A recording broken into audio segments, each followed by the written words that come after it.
The Simpsons has been on the air since December 17th, 1989. 36 seasons, 788 episodes, the longest-running American animated series, the longest-running sitcom, the longest-running scripted primetime show in the entire history of television. And in all that time, the show has been quietly accumulating facts. Not just the ones you know, Maya, not just Bart's catchphrases and Homer's donuts and the tire fire and the couch gag. The facts behind those facts. The production details that took years to surface. The origin stories behind the things you take for granted about mud. The numbers that, when you actually sit down with them, turn out to be stranger than anything the show has explicitly put on screen. 200 of those facts. That's what this video is. Not theories, not mysteries. Just things that are true about this show, the way they're true, the context around them that makes them mean something. Some of them will be things you've never heard. Some will be things you think you know but don't quite know completely. Some will be things that, once you know them, make you look at specific episodes differently. Not in the dark, conspiratorial way, but in the way that understanding how something was made changes the way you see the finished thing. Get comfortable. Let the room go quiet. Let Springfield come to you the way Springfield does when you're not fighting it, when you're just letting it settle in. 200 facts.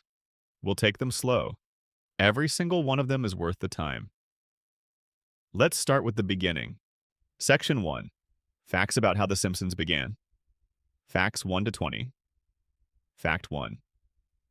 The Simpsons did not start as a television show. It started as a series of animated shorts that aired as part of The Tracy Ullman Show, beginning in 1987. The shorts were approximately 90 seconds each. They were rough, loosely drawn, energetic in a way that felt less like a finished product and more like someone's sketchbook brought to life. Matt Groening drew the original character designs in about 15 minutes in a waiting room, which is why the proportions look the way they do. He didn't have time to refine them. He submitted them as is. The network accepted them. The proportions became the show. Fact 2. Matt Groening originally pitched a different animated show to Fox. He wanted to adapt his comic strip Life in Hell for television. Life in Hell featured anthropomorphic rabbits navigating the indignities of modern American life, and it had been running in alternative newspapers since 1977. When Groening arrived at the meeting and was told he would have to sign over the rights to the characters, he abandoned the Life in Hell pitch on the spot. He sat in the waiting room and invented the Simpsons family from scratch in the time it took for the meeting to start. The rabbits stayed in the newspaper. The Yellow family went to television. Fact 3. The Simpsons family was named after members of Groening's own family. His father was named Homer. His mother was named Margaret. He had sisters named Lisa and Maggie. Shahi deliberately avoided naming any character after himself, which is why the son is Bart, an anagram of Brat, rather than Matt. Groening has said he chose names that felt distinctly American, without being tied to a specific era, names that worked whether the show was set in 1955 or 1995. He succeeded. None of the names have dated. Fact 4. The yellow skin color was a deliberate production decision by Georgi Paloux, the show's original colorist. The logic was simple and practical. Yellow would immediately signal that this was a cartoon, that the show was not attempting realism in any conventional sense, and that the audience was being invited into a world operating by different rules. Groening has also noted that yellow allowed the characters to be recognizable even in a brief glimpse. You could see a flash of yellow on a television screen while channel surfing and know immediately what show you were watching. The color became the brand before anyone had thought about it as a brand. Fact 5. The first full episode of The Simpsons to air was Simpsons Roasting on an Open Fire, the Christmas special, which premiered on December 17th, 1989. It was not the first episode produced. The first episode produced was Some Enchanted Evening, which was held back because the animation was so poor, the producers considered scrapping the entire show. The animators had misunderstood the character designs and the results were deeply wrong. Faces distorted, proportions inconsistent, movement stiff in a way that had nothing to do with stylization. The special was animated in South Korea and required near-total redoing before it aired. It eventually ran as the Season 1 finale instead of the premiere. Fact 6. The show was budgeted at $1.2 million per episode in its first season. By modern standards, that sounds like a modest production budget. In 1989, for an animated series, it was considered ambitious to the point of reckless. Most Saturday morning cartoons at the time were produced for a fraction of that. The higher budget allowed for more detailed animation, more voice recording time, and a production pipeline that more closely resembled live-action television than anything animation had previously attempted. The investment was unusual. The returns were, in time, extraordinary. Fact 7. Dan Castellaneta, the voice of Homer, developed the character's voice over the course of the Tracy Ullman shorts. His original Homer voice was a broad imitation of Walter Matthau, older, rougher, more deliberately theatrical. It sounded almost like a stage accent, slightly exaggerated, like someone performing the idea of a blue-collar American man rather than being one. By the time the show went to series, Castellaneta had softened the voice and lowered it slightly into something more naturalistic, more specific, more genuinely Homer. The Matthau influence is still present if you go back to the early shorts and listen carefully. Fact 8. Nancy Cartwright was not originally cast as Bart. She had come into audition for Lisa and found the character less interesting than she expected. On a whim, she picked up the sides for Bart and read the character cold, down in the room, without preparation. She got the part immediately. The audition apparently took about 10 minutes. She has been Bart Simpson for 36 years, which means she has been voicing a 10-year-old boy for longer than most 10-year-olds have been alive. Fact 9.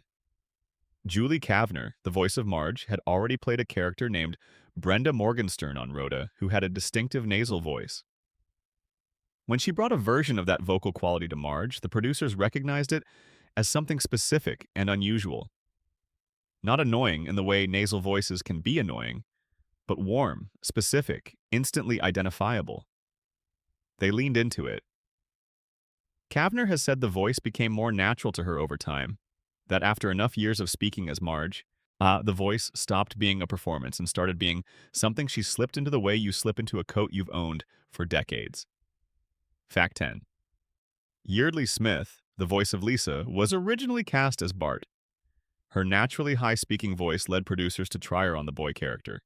The read wasn't working. Bart required an energy and a roughness that Smith's voice naturally softened. Someone in the room suggested trying her on Lisa, who at the time was a less defined character. Smith's voice fit Lisa immediately. She has said in interviews that she barely had to adjust anything. The voice she uses for Lisa is close to her natural speaking voice, just maintained consistently across thousands of recording sessions across 36 years. Fact 11. Harry Shearer, who voices Mr. Burns, Smithers, Skinner, Ned Flanders, Kent Brockman, and a dozen other characters, almost didn't join the show's permanent cast. He had commitments and reservations about a long-term television role. The producers wanted him badly enough that they structured his contract differently from the other cast members, giving him more flexibility to pursue outside projects. Over the years, Shearer has had public disputes with the show's producers about contract terms, including a period in 2015 when he announced he was leaving entirely. He stayed. The disputes were resolved. Burns and Ned and Smithers remained his voices. Fact 12. The Simpsons was nearly canceled after its first season. Ratings were strong, but the production problems were severe.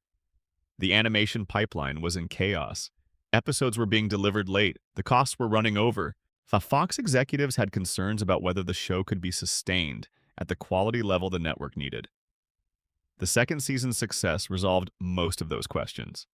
By season 3, the show was the most talked-about program on American television. The near-cancellation story is rarely mentioned now, partly because the eventual success was so complete that the earlier precariousness has been retrospectively obscured. Fact 13. The writing staff in the show's golden age, roughly seasons 3 through 8, was arguably the most credentialed writing room in the history of American television comedy. Multiple writers held degrees from Harvard or Yale. Several had advanced degrees in mathematics, philosophy, or other academic disciplines. The combination of high intelligence, comedy instinct, and institutional irreverence produced a specific kind of writing that the show has never fully replicated since the core Golden Age staff departed. The Harvard Lampoon Pipeline, in particular, was a defining source for the early talent that shaped the show's voice. Fact 14. Every episode of the original Tracy Ullman shorts ends with the family falling asleep together. This was a deliberate structural choice by the animators.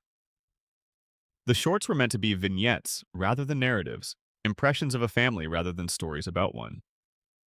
The sleeping ending was a recurring visual punctuation mark. The family in a heap, at rest, temporarily at peace. The show carried this warmth into the series even as it gained complexity. The couch at the end of the opening credits, the family assembled together in front of the television, is a direct descendant of those sleeping family endings from 1987. Fact 15. The Simpsons was the first animated show to crack the top 30 in the Nielsen ratings since the Flintstones in the 1960s. The gap between those two shows is almost 3 decades. In that time, animation in primetime had been tried and had failed repeatedly. The consensus in the television industry by the late 1980s was that adult audiences would not consistently watch animation in primetime, that the format was too associated with children's programming to command the kind of committed viewership that sustained a network series. The Simpsons proved the consensus wrong so decisively that it's easy to forget the consensus existed. Fact 16. James L. Brooks, on one of the show's executive producers and the person most responsible for convincing Fox to develop it as a series, had no background in animation. His previous work included Terms of Endearment, The Mary Tyler Moore Show, and Broadcast News. He brought to the show a sensibility about character and emotional grounding that was rooted in live-action drama rather than cartoon tradition. The specific quality of the early seasons, the way they could be genuinely funny and also genuinely affecting in the same episode, reflects Brooks's influence as much as it does the writer's room. He pushed back against jokes that felt mean without purpose. He insisted on the love underneath the dysfunction. Fact 17. The show's production company was called Gracie Films, named after Gracie Allen of Burns and Allen fame. The name was chosen by James L. Brooks is a tribute to Allen, who he considered one of the great comedy performers in American entertainment history. The company's credit appears at the end of every episode, usually accompanied by an audio clip. For most of the show's run, that audio clip has been a quiet shushing sound, a woman saying, "shh," which has become one of the most recognizable two-syllable sounds in American television. Fact 18. Matt Groening originally wanted Springfield to be set in a specific American state. He considered Oregon because he grew up near Springfield, Oregon, and the name was familiar. He also considered several other states. He ultimately decided that the geographic ambiguity was more useful than a specific location, that a Springfield that could be anywhere was more universal than a Springfield that was somewhere. The decision was made early and has been maintained with unusual discipline across 36 seasons. Every time the show has placed Springfield in a geographic context, it has simultaneously placed it in a contradictory one, maintaining the impossibility of a definitive answer. Fact 19. The first chalkboard gag in the series, which appears during the opening credits, was "I will not waste chalk." This was established in The Simpsons roasting on an open fire premiere. The chalkboard gag became one of the show's most beloved running elements. A different message every episode, usually a riff on the previous week's news, or an inside joke from the production. Over 700 unique chalkboard gags have been written across the show's run. So collecting and cataloging them became one of the first major fan activities in the early internet era, before there were databases or wikis. Fans kept records by hand. Fact 20. The Simpsons holds the record for most guest stars in the history of American television, with over 1,000 notable guests having appeared across the show's run. The list includes 5 American presidents, 4 of them voiced by their own impressions on the show, multiple Nobel Prize winners, the Rolling Stones, Paul McCartney, Ringo Starr, Elton John, U2, Aerosmith, Lady Gaga, and an extraordinary range of actors, athletes, musicians, scientists, and politicians. The show's cultural reach has been so broad that appearing on it became, at various points, a mark of cultural significance, a signal that you had achieved the specific kind of fame that The Simpsons could use. CTA break. Before we keep going, drop a comment right now and tell me what time it is where you are and what country you're in. This video is going to be running all over the world tonight, and I genuinely want to know where. Your time, your location, drop it in. And if you haven't subscribed yet, now's the moment. There are 180 more facts to get through, and you'll want to be here for all of them. Section 2. Facts about the characters. Facts 21 to 40. Fact 21.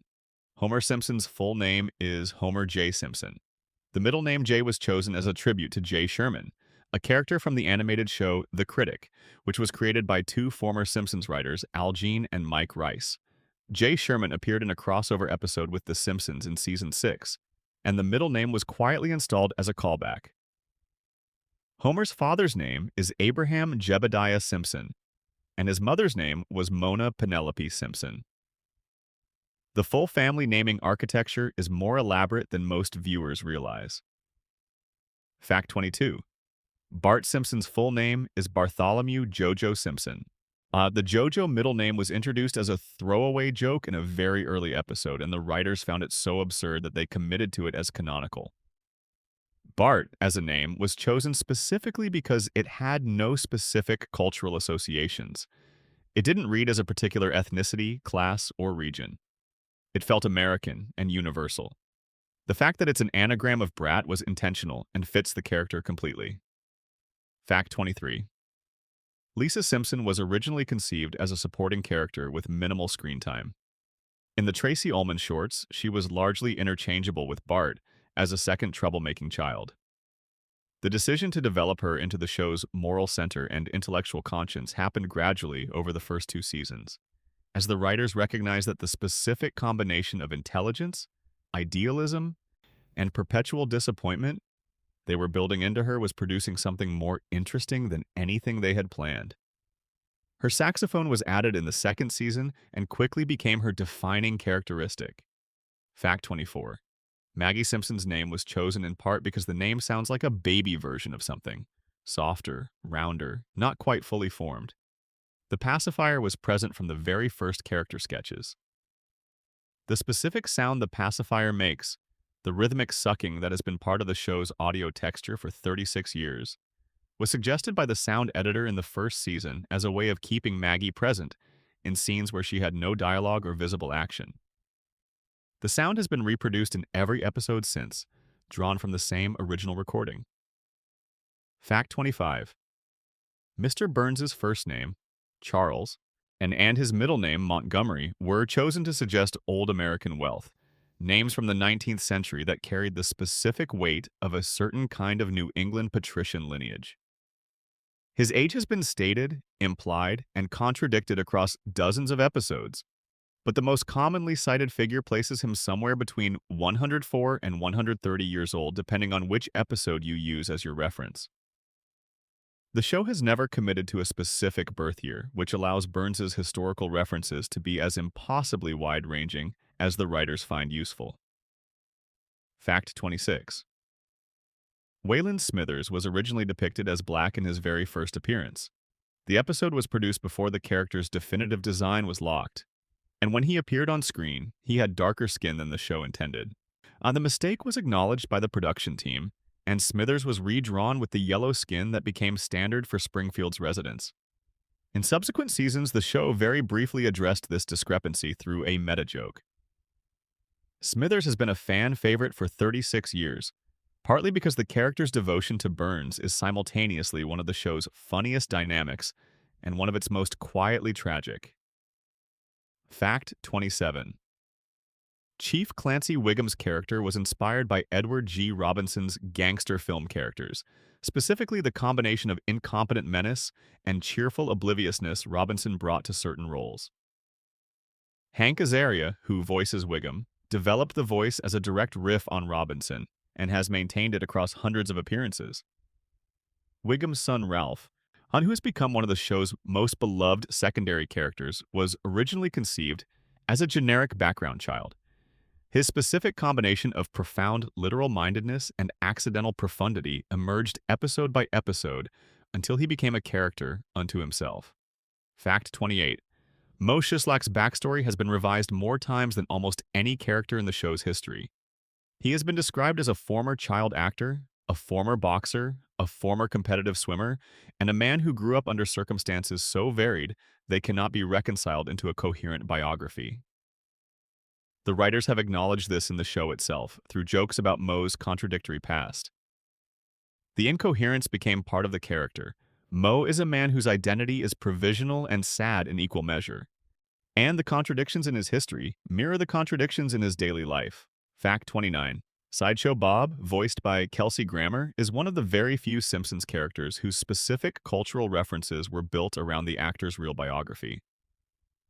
Grammer, a classically trained actor with a background in theatrical roles including Macbeth and Hamlet, was used by the writers as the foundation for Sideshow Bob's pretensions, the character's classical education, his theatrical manner, his operatic villainy. The specific choice to have Bob sing opera was a direct response to Grammer's own musical training. The first time Bob's singing voice appears in the show, it was a genuine surprise to most viewers. It has become one of the show's most reliably funny elements. Fact 30. Ned Flanders' name was taken from a street in Portland, Oregon, near where Groening grew up. The character was originally intended as a simple visual contrast to Homer. Everything Homer was not, maintained consistently enough to fuel the comparison. The writers did not initially plan to give Ned the complex psychological backstory that eventually emerged, including the revelation about his behavioral conditioning from childhood. That backstory was added in Season 8 and retroactively reframed every scene Ned had appeared in. It is the show's most significant single act of character recontextualization, and many viewers found the recontextualization disturbing rather than illuminating. Fact 31. Principal Seymour Skinner was named after B.F. Skinner, the behaviorist psychologist who developed the theory of operant conditioning. The name was a deliberate wink at the character's relationship with authority and institutional control. Skinner. The character is someone who enforces compliance through systematic reward and punishment, who exists as a function of the educational institution he runs, rather than as a person independent of it. The psychological reference went unnoticed by most viewers, but delighted the academic writers on the show's staff. Fact 32. Apu Nahasapima Petilan was voiced by Hank Azaria in an accent that Azaria developed as a broad impression of a specific Peter Sellers performance. The character became one of the show's most prominent secondary figures across the Golden Age and into later seasons. In 2017, the documentary The Problem with Apu examined the representation of South Asian characters through Apu and sparked a wide conversation about the character's legacy. The show addressed this in a brief Season 29 meta scene in which Lisa speaks directly to camera about outdated representations. The scene generated considerable controversy of its own. Azaria subsequently announced he would no longer voice the character, and the character has appeared significantly less frequently since. Fact 33. The character of Disco Stew was created because of a production error. A jacket belonging to Homer was labeled Disco Stud in one episode, but the label was cut off in the animation, so it read Disco Stew. Someone in the writer's room pointed out that if someone were reading the truncated label, they might logically name themselves after it. But the character Disco Stew was created to embody this logic, a man who modeled his identity on a printing error. He was meant to appear once and was brought back by popular demand.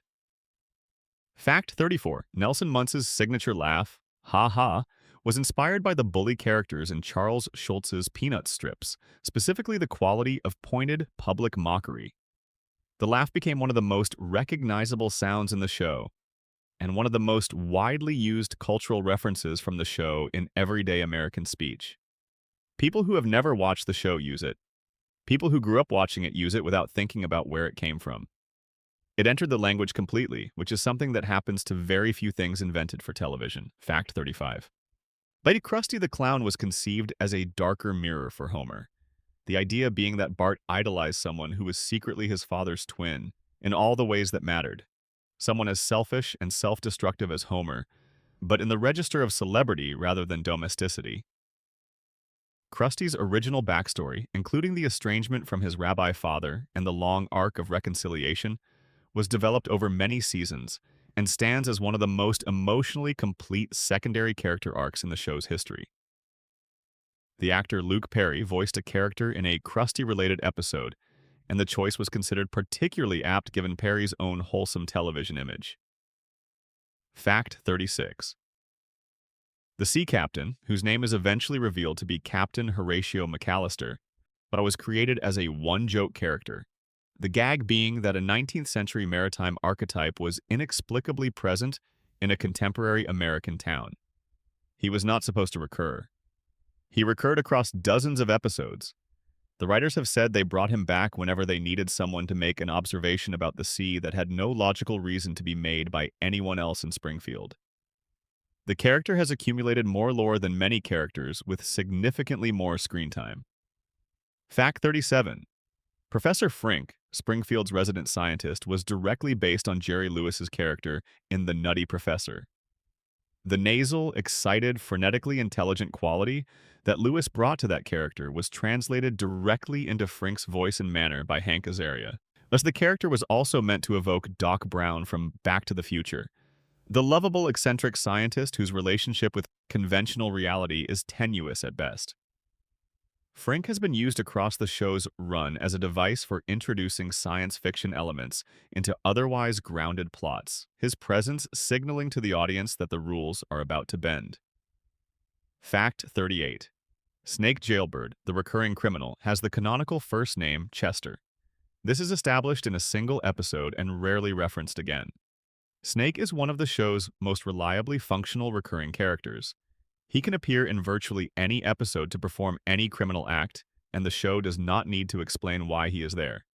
His ponytail, his valley-speak vocabulary, and his casual relationship with being arrested have made him one of the most distinctive recurring figures in the Springfield ecosystem, present for almost the entire run of the show without ever having had a proper character episode of his own. Fact 39.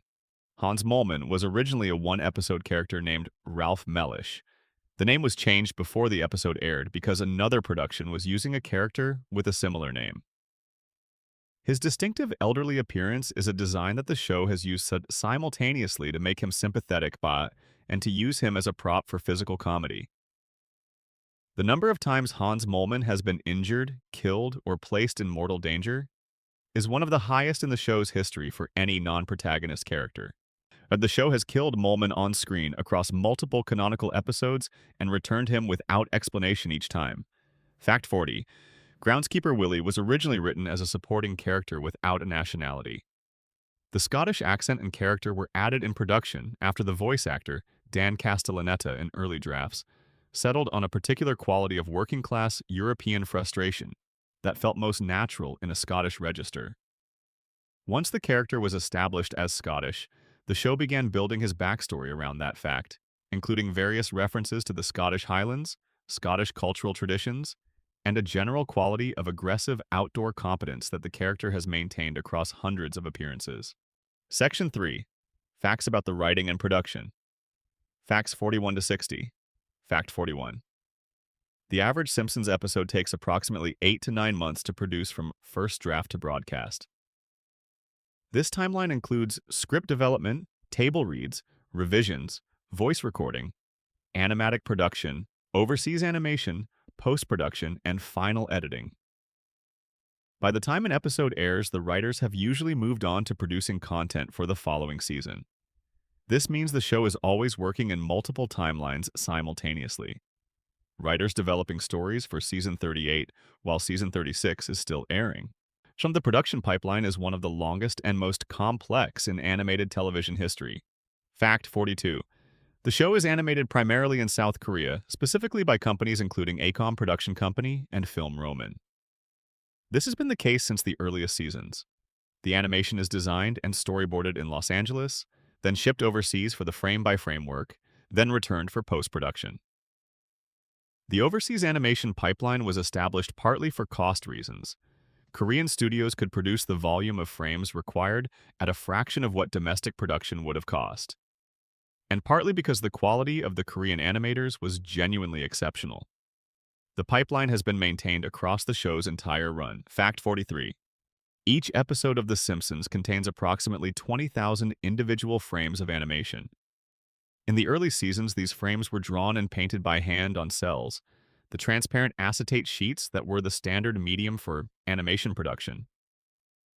The show transitioned to digital production in the late 1990s, which changed the texture of the animation noticeably. Many fans of the Golden Age seasons feel that the cell animation look of the earlier episodes has a specific warmth and imperfection that the digital era cannot replicate. The transition was economically necessary and creatively disruptive in roughly equal measure. Fact 44. The show's writing process involves a technique called punch-up, in which a completed script is circulated among the full writing staff for additional jokes. And a single line in a finished episode may have been rewritten 20 times during the punch-up process, with writers competing to produce the funniest version of a specific moment. The competitive quality of this process produced the specific density of jokes in the Golden Age episodes. Scenes that work on 3 or 4 levels simultaneously because multiple writers have layered gags that weren't in the original draft. Some of the show's most beloved moments exist because Punch Up found a better version of something that was already good. Fact 45. The Simpsons has a documented policy called the 3-act structure in which every episode is required to have a clear beginning, middle, and end, regardless of how absurd the content becomes. This structural discipline was imposed early and maintained as the show grew more surreal in its later seasons. The policy is why even the most outlandish Simpsons episodes feel narratively coherent, because under all the chaos, there is a functional story structure that creates a sense of inevitability even when the specific events are completely unexpected. Fact 46. The show's Golden Age episode, Marge vs. the Monorail, was written by Conan O'Brien and is considered one of the greatest single episodes in television comedy history. O'Brien wrote it before leaving the show to become a late-night host. The episode was inspired by The Music Man, the Harold Hill of its narrative being a fast-talking con man who sells Springfield an unnecessary monorail. O'Brien has spoken about the episode extensively over the years and says he wrote the Leonard Nimoy subplot as a last-minute addition because the episode needed a celebrity appearance and Nimoy was available. The subplot is one of the funniest things in the episode. Fact 47. The show employs a technique called cold reads, in which the full cast reads each episode script together before recording begins. These table reads are attended by the writers and producers and serve as the final stage of script evaluation. Jokes that die at the table read are cut, moments that get unexpected laughs are sometimes expanded. The dynamic of the table read, 6 or 7 people performing a script together in real time, produces responses that a writer working alone cannot predict. The process is credited by many veterans of the show with saving and improving episodes in ways that would not have happened through the normal revision process. Fact 48. The Simpsons has a rule against breaking the fourth wall that was observed strictly in the Golden Age seasons and has been bent with increasing frequency in the post-Golden Age era. The rule existed because the writers believed that once characters demonstrate awareness of their own fictional status, the audience's emotional investment in them is compromised. A character who knows they are in a television show cannot be hurt, cannot be in genuine danger, cannot have their choices feel consequential. The rule was protective of the show's emotional core. Its gradual erosion in the later seasons is one of the markers fans use when discussing the shift in the show's quality. Fact 49. The show's opening couch gag has been produced by outside animators and artists in addition to the show's regular animation staff. Guest couch gags have been produced by Banksy, John Kricfalusi, Guillermo del Toro, Don Hertzfeldt, and several other distinguished figures from art and animation. Banksy's couch gag in 2010 depicted the show's overseas production process in dystopian terms. Unicorns being used to punch holes in DVDs, pandas painting cells, a dead dolphin being used as a quality control stamp. It became one of the most discussed pieces of content the show produced in the decade following its golden age. Fact 50. Fact. The longest chalkboard gag in the show's history required Bart to write a sentence that stretched across multiple boards. The writers have used the chalkboard as a way of responding to real-world events, legal complaints, network notes, and the general cultural conversation around the show in any given week.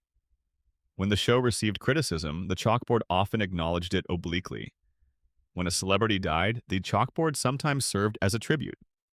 The gag is the show's fastest and most flexible tool for addressing the real world, capable of being written, animated, and inserted into the episode at a very late stage in production. Fact 51. The show has an internal database of every joke, reference, and character detail that has appeared in every episode. This continuity database was started by script supervisor Doris Grau in the early seasons and has been maintained and expanded ever since. Writers are expected to check the database before introducing character backstory to ensure consistency with established canon. Despite this, the show has produced hundreds of continuity errors across its run, most of them the result of writers not checking carefully enough, or of intentional retcons like the Tamzarian reveal that superseded previous continuity deliberately. Fact 52. The episode Rosebud, in which Mr. Burns seeks to recover his childhood teddy bear Bobo, was inspired by Citizen Kane. The parallel was intentional and acknowledged. The powerful, isolated old man haunted by a single childhood object representing everything innocence and genuine feeling he sacrificed in the pursuit of wealth. The episode was written during the show's peak season and features some of the most precisely constructed comic writing the show produced. The scene in which Burns is brought Bobo by Maggie, who surrenders it voluntarily, is one of the most emotionally effective in the show's history. Fact 53. The show has used the word hell on network television more times than any other primetime program in American broadcast history. The Simpsons has pushed the limits of what was permissible on network television from its earliest seasons, not through explicit content but through the accumulation of transgressive small moments, words that had been avoided, subjects that had been untouched, attitudes that network programmers had considered too cynical for primetime family programming. Each individual transgression was minor. The accumulation across decades produced a show that operates at the edge of what American broadcast television allows in a way that no previous comedy had managed. Fact 54. Al Jean has served as showrunner for more seasons of The Simpsons than any other person. He first served as showrunner with Mike Rice in seasons 3 and 4, departed to work on other projects, and returned in season 13, where he has remained ever since. His tenure covers roughly half the show's entire run. The consistency of his influence on the show's direction has been both credited with keeping the show functional across its long decline from the golden age and blamed for failing to restore the show to the quality of its peak years. Gene himself has engaged honestly with these criticisms in various public contexts, acknowledging the Homer degradation problem and the Tamzarian mistake, among others. Fact 55. The show's theme music was composed by Danny Elfman in a single day. Elfman has said he wrote and recorded the theme in approximately 2 days in August 1989. The brief that Groening gave him was essentially, make it sound like a cartoon family from the future. The theme's specific quality, optimistic, energetic, slightly eccentric, had layered with competing musical ideas that shouldn't work together, but do, captures something essential about the show's sensibility that is extremely difficult to articulate in words, but was immediately recognizable when the theme aired. It became one of the most recognizable television themes in history within its first season. Fact 56. The show produces approximately 1 teaser per episode, a cold open scene that plays before the opening credits. These teasers were not part of the original format and were added as the show expanded its running time. The best teasers are self-contained comedy pieces with no relationship to the episode that follows, mini-episodes that set a tone or establish a joke that the audience carries with them through the opening credits. And the practice of putting something entirely disconnected from the main story in the cold open became one of the show's signature structural moves, copied by dozens of shows that followed. Fact 57. The show's Golden Age writing staff included a mathematician named David X. Cohen, who later created Futurama with Groening. Cohen was responsible for some of the most technically complex jokes the show produced, mathematical Easter eggs hidden in episodes that only someone with graduate-level math knowledge would recognize. The equation that appears in the blackboard during Homer cubed in the Treehouse of Horror episode actually describes a genuine mathematical relationship. This level of specialist precision embedded in a mainstream comedy show was completely unprecedented.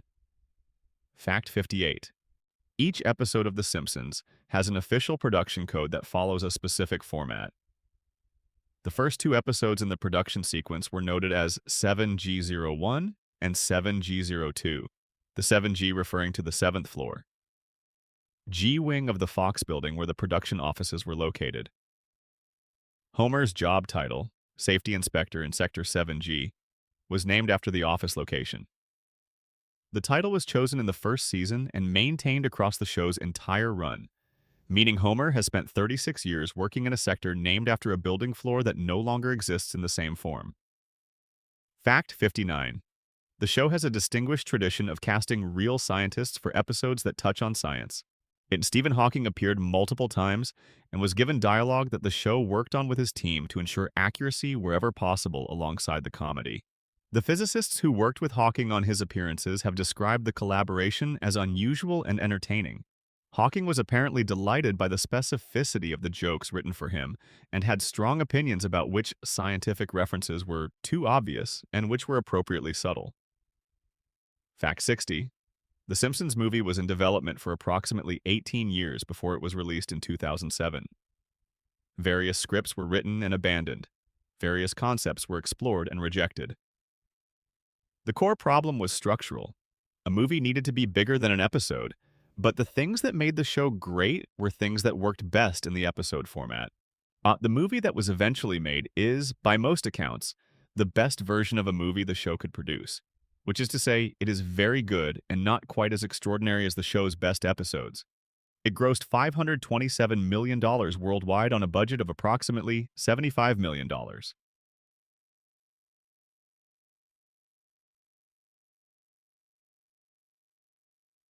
Section 4. Facts about Springfield. Facts 61 to 80. Fact 61. The Springfield nuclear power plant has had exactly 342 safety violations documented across the show's run. This number is stated explicitly in the episode Homer's Odyssey and has been treated as canonical ever since. For context, a single safety violation at a real nuclear facility triggers a federal inspection and mandatory remediation. 342 violations at a facility whose safety inspector has an IQ of 55 represents a level of institutional failure so complete that the joke about it stopped being funny sometime around season 6 and became something more uncomfortable. Fact 62. Springfield has a tire fire that has been burning for the entire run of the show. The tire fire predates the first episode. It is referenced in the pilot as an already established feature of the Springfield landscape, something the community has accepted as a permanent fixture rather than an emergency. Burning tires release significant quantities of sulfur dioxide, carbon monoxide, benzene, and polycyclic aromatic hydrocarbons. The tire fire has been in the background of Springfield's exterior shots for 36 years. Nobody in Springfield has ever called the fire department about it. Fact 63. Springfield's geography changes from episode to episode with deliberate inconsistency. The town has been depicted with mountains, with desert terrain, with ocean access, with farmland, with urban density, and with rural sprawl, often in contradictory combinations within a single episode. The show's writers have confirmed that this inconsistency is intentional. Springfield is not meant to be a real place with fixed geography, but a symbolic American town that contains all possible American geographies simultaneously. You cannot drive to Springfield because Springfield is everywhere. Fact 64. The fictional channel Krusty the Clown broadcasts on is Channel 6, which was a real UHF channel in Portland, Oregon, where Matt Groening grew up. But many of the specific details of Springfield's media landscape, the local news station, the radio frequencies, the cable access channels, were drawn from specific memories of Portland media that Groening had from his childhood and adolescence. These references are untraceable for most viewers, but give the show a specific quality of observed authenticity that contributes to the sense that Springfield is a real place remembered rather than an invented one. Fact 65. The Quick E-Mart was inspired by 7-Eleven convenience stores, which were ubiquitous in American suburban landscapes by the 1980s. The specific design elements, The Slurpee machine, the hot dog roller, the lottery tickets, the fluorescent lighting, the late-night isolation were all drawn from the actual 7-Eleven experience. In 2007, to promote the Simpsons movie, 7-Eleven stores across the United States were temporarily converted to Quick E-Mart branding. Actual squishy machines were installed. Actual Krusty O's cereal was sold. The campaign was considered one of the most successful promotional tie-ins in the history of film marketing. Fact 66. 66. Springfield has a professional football team called the Springfield Atoms, though the sport is rarely engaged with in the show's main storylines. The town has been depicted with a Major League Baseball team, a professional basketball franchise, and what appears to be a minor league ice hockey operation at various points across the run. None of these teams exist consistently. They are used as single-episode props rather than maintained as ongoing features of Springfield's sports landscape. The exception is the Springfield hockey team, the Wildcats, on which has appeared in multiple episodes with enough consistency to be considered quasi-canonical. Fact 67. The Springfield Elementary School lemon tree has been the subject of one of the show's most beloved episodes, Lemon of Troy, in Season 6. The episode involves the town of Shelbyville stealing Springfield's lemon tree and Bart leading a rescue mission. The episode is widely considered one of the finest examples of the show's ability to generate genuine stakes and genuine feeling from an absurd premise. The lemon tree itself appears in other episodes as background detail. It is one of the more carefully maintained continuity elements in the show's secondary landscape. Fact 68. Moe's Tavern is modeled on a real bar from Matt Groening's childhood in Portland. It's a working-class neighborhood bar whose specific quality of functional sadness and genuine community made a lasting impression on him. The specific design elements, the low lighting, the limited menu, the bar stools worn shiny with use, the television mounted where it can be seen from every seat, were drawn from memory. Groening has described the real bar as a place where people went not because it was enjoyable, but because it was reliable, and Moe's Tavern carries that quality across 36 seasons. Fact 69. The exterior of the Simpsons house at 742 Evergreen Terrace has been used consistently across the entire run of the show, but the interior dimensions and layout have shifted considerably depending on the requirements of individual episodes. Rooms that should be adjacent are sometimes separated by what appears to be a hallway that could not exist given the house's exterior dimensions. The basement has appeared with completely different dimensions in different episodes. The show has acknowledged this through jokes about the house being larger on the inside, but the inconsistency is primarily the result of individual animation directors making decisions based on story needs rather than architectural accuracy. Fact 70.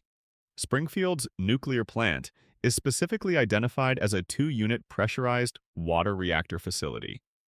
This is a technically accurate description of a real type of nuclear power generating station.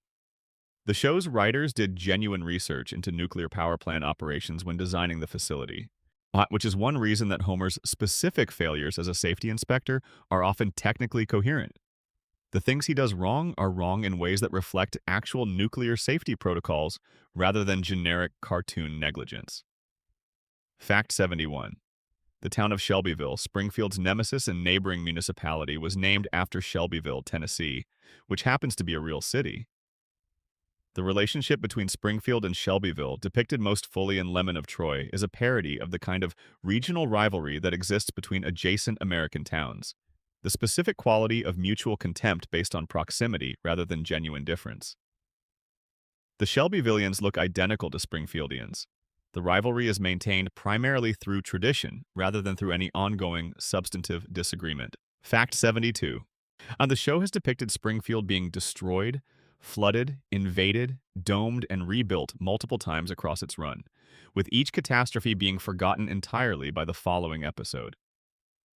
The production term for this reset is the Springfield amnesia, the collective, instantaneous forgetting that allows the town to return to baseline regardless of what has happened. The show has used this reset as comedy, as satire about how quickly news cycles move, and, in the opinion of some analysts, as a deliberate metaphor for American political amnesia. the national tendency to forget catastrophic events faster than their consequences warrant. Fact 73.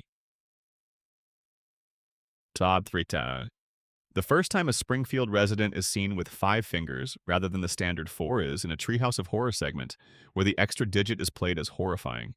In the show's normal visual grammar, 4 fingers are the baseline for every Springfield character. Guest characters and real-world people depicted in the show are sometimes drawn with 5 fingers to distinguish them visually from the residents. The 4-finger convention comes from the traditional animation shortcut of omitting 1 finger to simplify drawing at speed. But the show has integrated it so thoroughly into its visual language that it now reads as a Springfield-specific characteristic. Fact 74. 4. The Springfield nuclear power plant's cooling towers appear in the show's original opening credits sequence, which means they have been seen in some form by every person who has ever watched any episode of the show. The towers are based on real cooling tower designs from the 1970s, the decade when most American nuclear power plant construction was occurring. They are, by any reasonable assessment, the most recognizable fictional industrial structures in the world, more immediately identifiable than most real industrial buildings, known to hundreds of millions of people who could not name a single actual nuclear power plant. Fact 75. 5. The Flanders House and the Simpson House share a fence that has been the scene of some of the show's most enduring comedy. The fence functions as a permeable boundary. Homer can see Ned, Ned can see Homer, and the comedy of their interaction depends on both the proximity and the divide. The fence has been broken, repaired, jumped, decorated, and argued over across hundreds of episodes. It is one of the most functionally important set pieces in the show's physical landscape, used more consistently and more purposefully than almost any other single element of Springfield's geography. Fact 76. Springfield's First Church of Springfield, attended by the Flanders family and occasionally by the Simpsons, belongs to a denomination the show has never precisely identified. The show refers to the church as a generic Protestant congregation, but has avoided any specific denominational label. This was a deliberate decision to prevent the show from appearing to mock any specific faith while still allowing it to satirize religious institutions in general. The Reverend Lovejoy's specific brand of disengaged ministry, going through the motions of faith with no evident spiritual investment, is one of the show's sharpest ongoing satirical portraits. Fact 77. Now, the Simpsons station wagon has changed color multiple times across the run of the show, appearing as both light blue and other shades depending on the episode and the lighting conditions of the scene. The car has no specific make or model. It was designed as a generic American family vehicle of the 1980s, recognizable as a type rather than as a specific product. Homer has destroyed the family car in a number of episodes, and it has been restored without explanation. The car's continuity is maintained at roughly the same level as the house's, functionally present, technically inconsistent. Fact 78. Springfield's school system, including Springfield Elementary, has been depicted as chronically underfunded across the show's entire run. The specific budget figures mentioned in various episodes suggest that Springfield Elementary receives less per-student funding than any real American public school in recorded history. The underfunding is used as a recurring backdrop for Bart and Lisa's school experiences, but is rarely treated as a serious institutional problem requiring intervention. The show has used the school's poverty as a punchline more often than it has used it as a critique of public education funding, though the critique is present for anyone who wants to look at the numbers. Fact 79. The retired capital of Springfield is a location the show has referenced but never depicted in detail. That the show's world building extends significantly beyond what appears on screen. A large portion of Springfield's geography exists in the writer's conception of the town, rather than in any specific episode. Various maps of Springfield have been produced by the show's production staff over the years, each slightly different from the others. None of them has been declared definitively canonical, which maintains the show's commitment to geographic impossibility even in its official supplementary materials. Fact 80. The Duff beer brand, Springfield's dominant beer, has had a real-world counterpart produced in multiple countries. Despite the Simpsons studio's attempts to prevent trademark licensing for Duff as an actual product, breweries in several countries, including Australia, Chile, and Germany, have produced and sold Duff beer at various points in the show's history. The studio has taken legal action against some of these operations. Others have existed in a legal gray area for years. The fact that a fictional beer from a cartoon has generated enough genuine demand to make unauthorized production commercially viable is one of the more remarkable indicators of the show's cultural reach.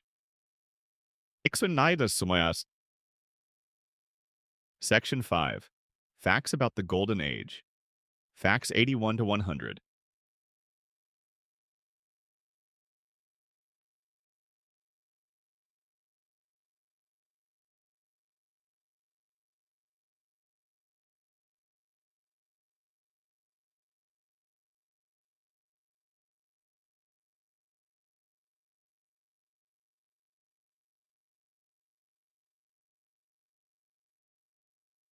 Fact 81.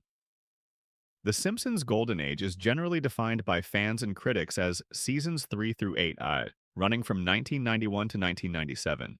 As these 6 seasons produced an extraordinary density of genuinely classic episodes.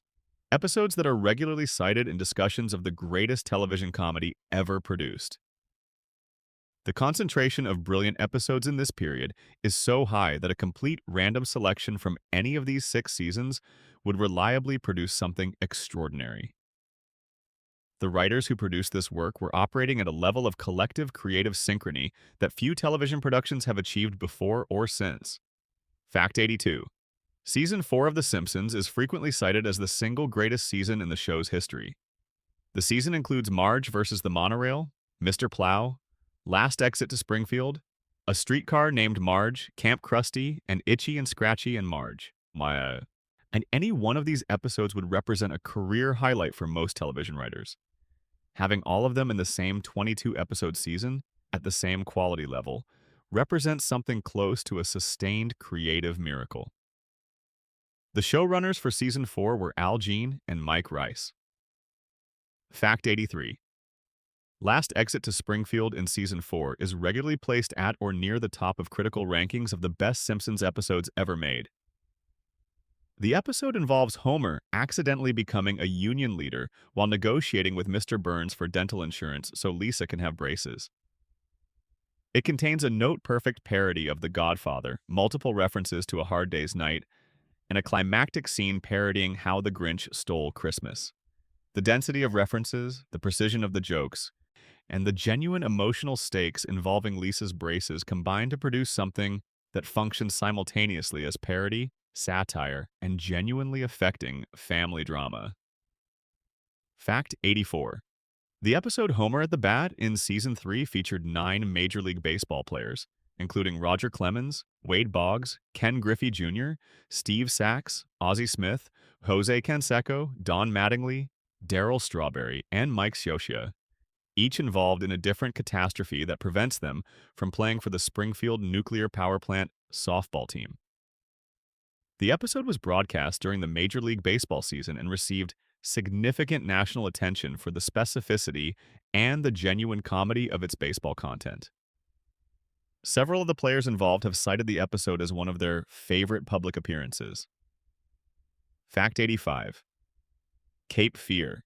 At the Season 5 episode in which Sideshow Bob attempts to murder Bart on a houseboat on Terror Lake, contains one of the most celebrated single jokes in the show's history. Bob stepping on rakes.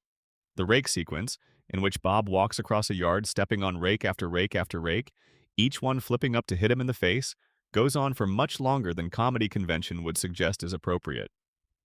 The joke is that the joke continues past the point where it should stop, becoming funnier the longer it continues precisely because it is refusing to end.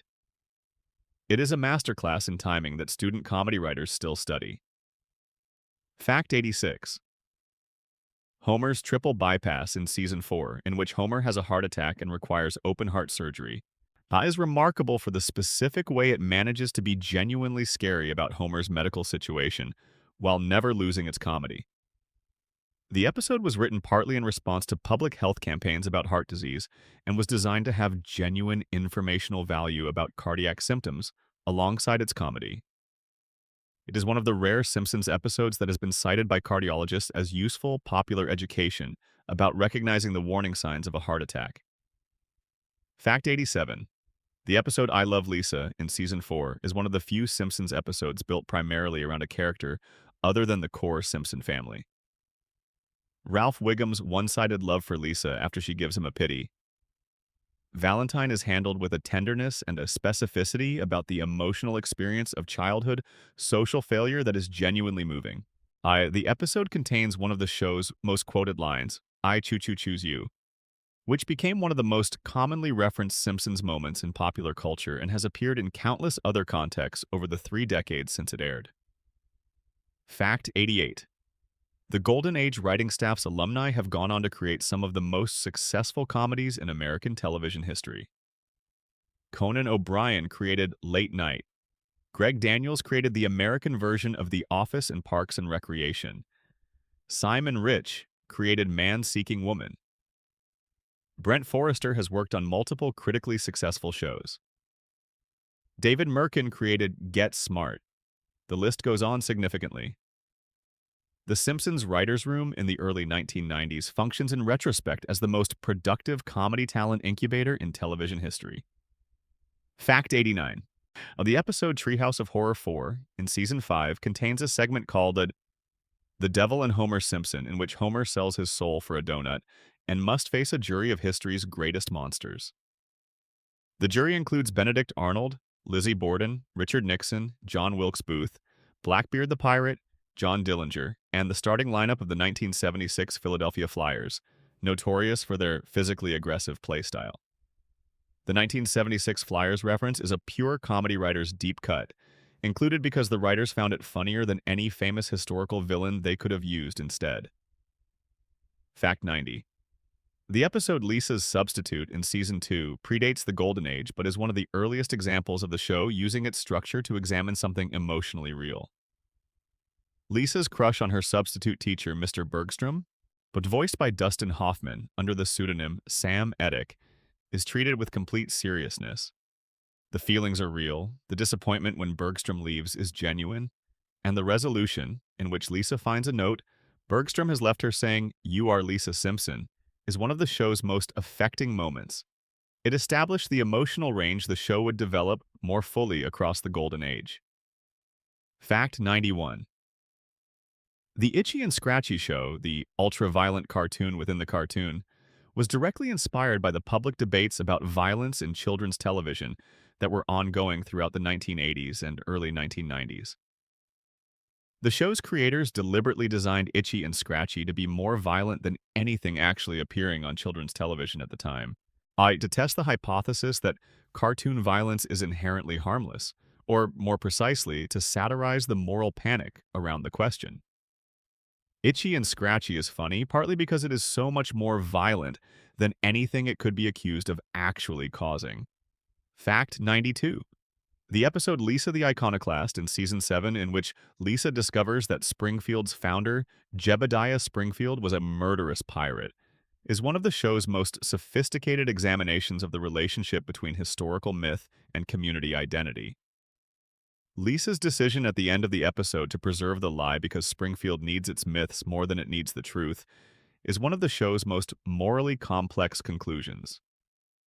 Neither straightforwardly right nor straightforwardly wrong, it genuinely uncertain in the way that difficult ethical questions in real life are genuinely uncertain. Fact 93. The show's Golden Age animation style, characterized by fluid movement, expressive faces, and a specific quality of visual weight that made the characters feel physically present in their environments, was largely the work of Korean animation studio ACOM, in partnership with the show's American production team.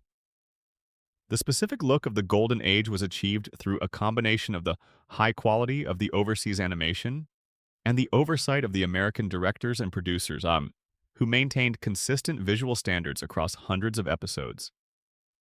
The decline in the show's animation quality in later seasons is partly attributable to production pressures that reduce the time available for revision and quality control.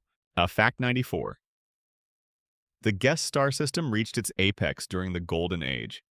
Elizabeth Taylor's voicing of Maggie's first word in Season 4, Daddy, is one of the most celebrated casting decisions in animated television history. The casting was significant precisely because it was understated, the biggest star the show had yet used, deployed to say a single word in a single moment, without announcement or build-up. The contrast between the magnitude of the casting and the simplicity of the use produced an emotional response that pure comedy could not have generated. Fact 95. Homer the Heretic, in Season 4, in which Homer decides to stop going to church and spends Sunday mornings at home watching football and cooking, is one of the show's most theologically sophisticated episodes. The God appears to Homer in a dream, and they have a direct conversation about faith, obligation, and the nature of worship. God tells Homer that he will learn the meaning of life, but not yet, and that Homer's own path to spiritual understanding is different from, but not lesser than, the conventional religious path. The episode is unusually generous to both religious and non-religious perspectives. Fact 96. The show's golden age produced 3 episodes that are consistently ranked among the top 100 television episodes ever made by critics across multiple publications and surveys: Marge versus the Monorail, Last Exit to Springfield, and Homer at the Bat. By the rough count of how frequently episodes from specific shows appear on such lists, this places the golden age Simpsons in the company of shows like I Love Lucy, The Wire, Breaking Bad, and Seinfeld. The density of appearance suggests that the 3 or 4 years of the show's genuine peak represent something close to the best period of comedy production in American television history. Fact 97. The episode A Streetcar Named Marge in Season 4 features a full staging of a musical adaptation of A Streetcar Named Desire, with Marge playing Blanche DuBois. The musical sequences, including the song A Stranger Is Just a Friend I Haven't Met, Oh, a Stranger Is Just a Friend I Haven't Met, are fully realized in a way that most television parody would not attempt. The episode also serves as a study of Marge's marriage, using the Blanche Stanley dynamic to examine the specific way Homer's cheerful obliviousness enacts itself as cruelty. The Williams estate initially objected to the episode and then withdrew the objection. Fact 98. The episode Who Shot Mr. Burns, Part 1, which aired as the Season 6 finale in 1995, was a deliberate cultural event. The first time an animated television show had attempted a genuine mystery with a national guessing contest attached. Fox promoted the episode with extensive marketing, including tip line numbers and prize contests. The mystery generated more discussion than almost any television event of 1995. The answer, when it came in the Season 7 premiere, disappointed a significant portion of the audience despite being entirely defensible. Nobody guessed Maggie because nobody suspected the show would be audacious enough to make the answer a baby. Fact 99. The episode Homer's Phobia in Season 8 was the first episode of the show to deal directly with homosexuality. Notice the episode features John Waters as a gay antique store owner and examines Homer's discomfort with John's sexuality and eventual acceptance. The episode won a Gilead Media Award and is considered one of the most significant depictions of gay characters in American network comedy at the time. It aired 4 years before Will and Grace, which is generally credited with normalizing gay characters in prime time. Homer's Phobia did it first, with more genuine comedy, and with Matt Groening's characteristic willingness to take a moral position without being preachy about it. Fact 100. The Simpsons passed the record for longest-running American primetime scripted series in February 2000, when it surpassed Gunsmoke, which had run for 20 seasons. But the record had seemed untouchable. Gunsmoke's run had been so dominant and so associated with a specific era of American television that nobody seriously imagined it would be passed.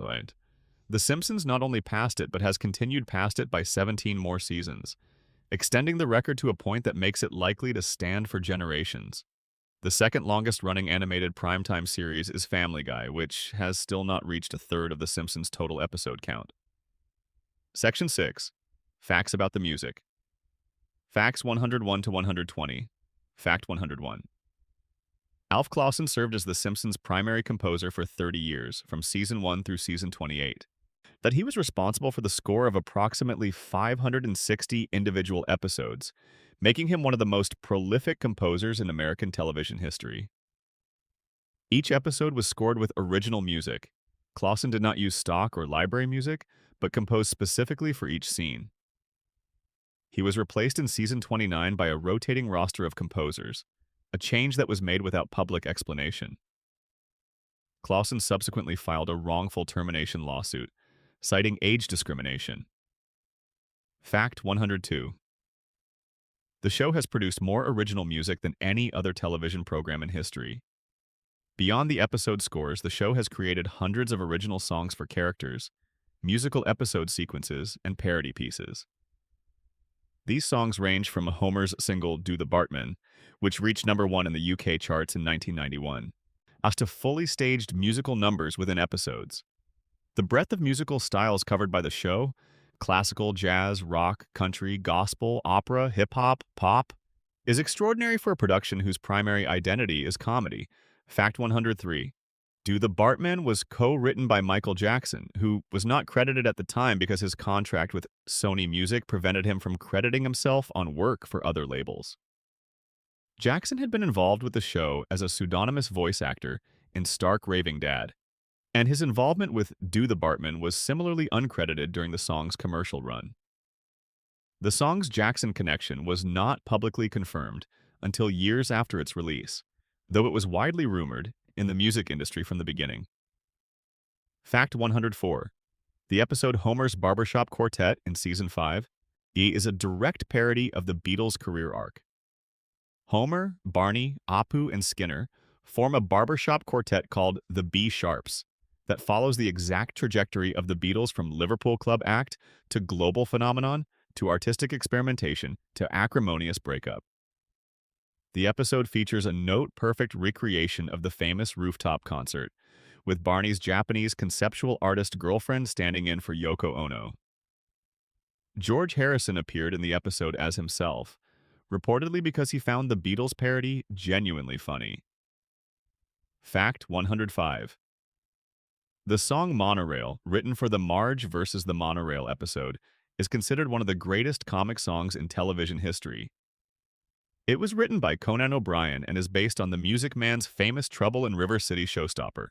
But the specific quality of the song and its ability to build momentum, its escalating absurdity, the way it functions, both as a parody and as a genuinely catchy piece of music, is remarkable. The song has been performed at concerts, used as a meme, referenced in thousands of other contexts, and remains one of the most immediately recognizable pieces of music associated with the show. Fact 106. The episode Homer's Phobia featured a scene in which a gay steel mill fires up its machinery to the sound of a Gloria Gaynor disco track.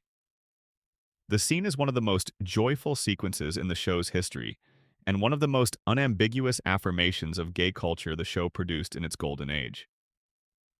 Hank Azaria, who voiced John Waters' character, has said it was one of his favorite scenes to record in his entire time with the show.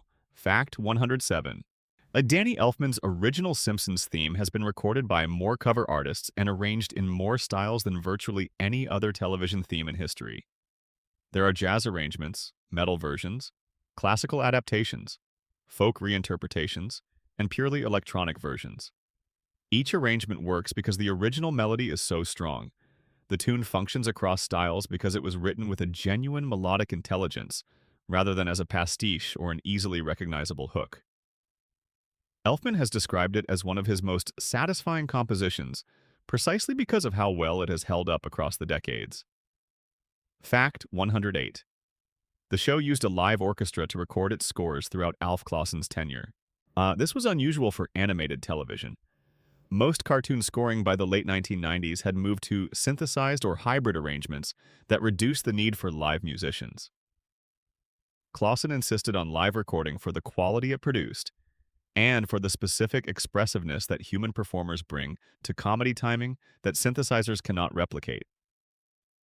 The transition away from Clausen in season 29 coincided with a move toward more digital scoring, which many fans have noted as an audible change in the show's sonic texture.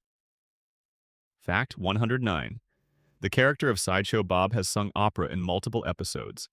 Kelsey Grammer's voice is genuinely trained, and the operatic sequences have been praised as effectively produced pieces of music in their own right, not merely parody.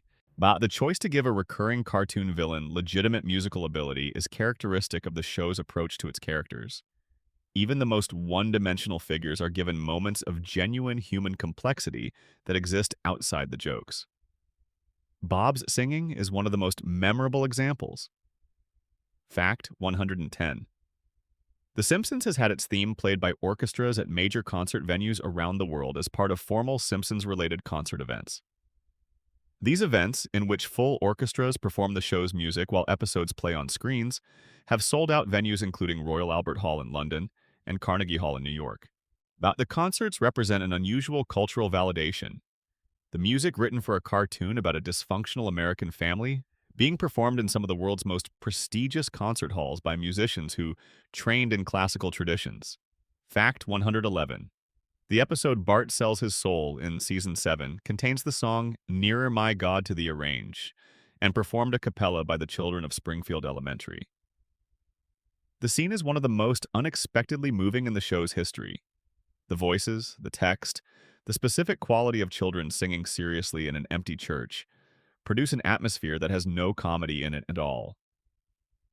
The show was capable of these moments of complete tonal shift, of setting aside the jokes entirely for a few seconds, and trusting the audience to receive something different. But the moments are rarer in the post-Golden Age era. Fact 112. The song We Put the Spring in Springfield from the Season 8 episode Bart After Dark features the residents of a burlesque house celebrating their business. The episode as a whole is a satire on community moral panics and censorship, and the song is one of the show's most unapologetically bawdy pieces of music. The musical quality is high despite the subject matter. It's a well-constructed Broadway-style production number, complete with choreography and harmonizing. The show has always treated its musical sequences as requiring genuine craft, regardless of whether they are meant to be funny, touching, or deliberately offensive.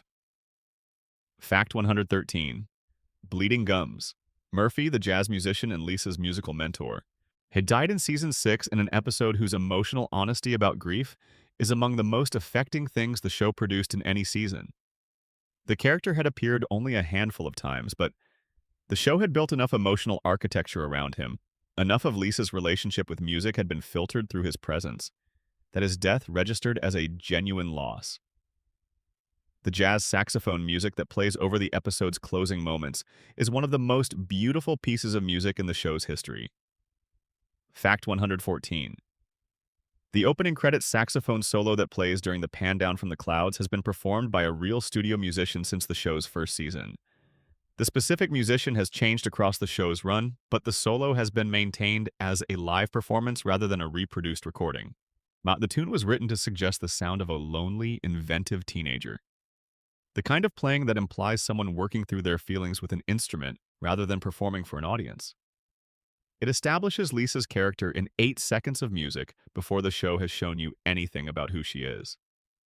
Fact 115. The show holds the record for the most original songs produced by an American television series. Estimates of the total number range from 800 to over 1,000, depending on how one defines a distinct song versus a musical motif. The variety of styles and registers is remarkable. The show has produced convincing parodies of country music, gospel, Broadway show tunes, pop ballads, opera, blues, jazz standards, heavy metal, and hip-hop, often within the same season. Fact 116. While the Lard Lad Donuts jingle, which plays in several episodes set at the fictitious donut franchise, has become one of the most quoted jingles from the show. The quality of the jingle, its specific 1950s advertising music feel, its wholehearted commitment to donuts as both product and philosophy, is characteristic of the show's approach to parody, which consistently produces material that works as genuine examples of the thing being parodied, even as it satirizes that thing. Fact 117. John Williams, the composer of the Star Wars and Indiana Jones scores, has been referenced musically in The Simpsons so frequently that an entire fan compilation of Simpsons to Williams musical parallels exists online. The show's orchestral scores regularly incorporated references to classic Hollywood film music, with Williams being the most commonly referenced. The references range from direct parody to more subtle homage, reflecting the show's writers' genuine affection for classic cinema alongside their tendency to make jokes about everything they love. Fact 118. The Simpsons theme has been officially recorded at faster and slower tempos than the original across different versions of the show's opening. The faster versions have appeared in later seasons, and fans have noted that the speed of the theme functions as an informal indicator of the show's era. Slower, more deliberate in the Golden Age, faster and more perfunctory in the later seasons. As if the show is rushing past its own opening to get to content it knows is less beloved. Fact 119.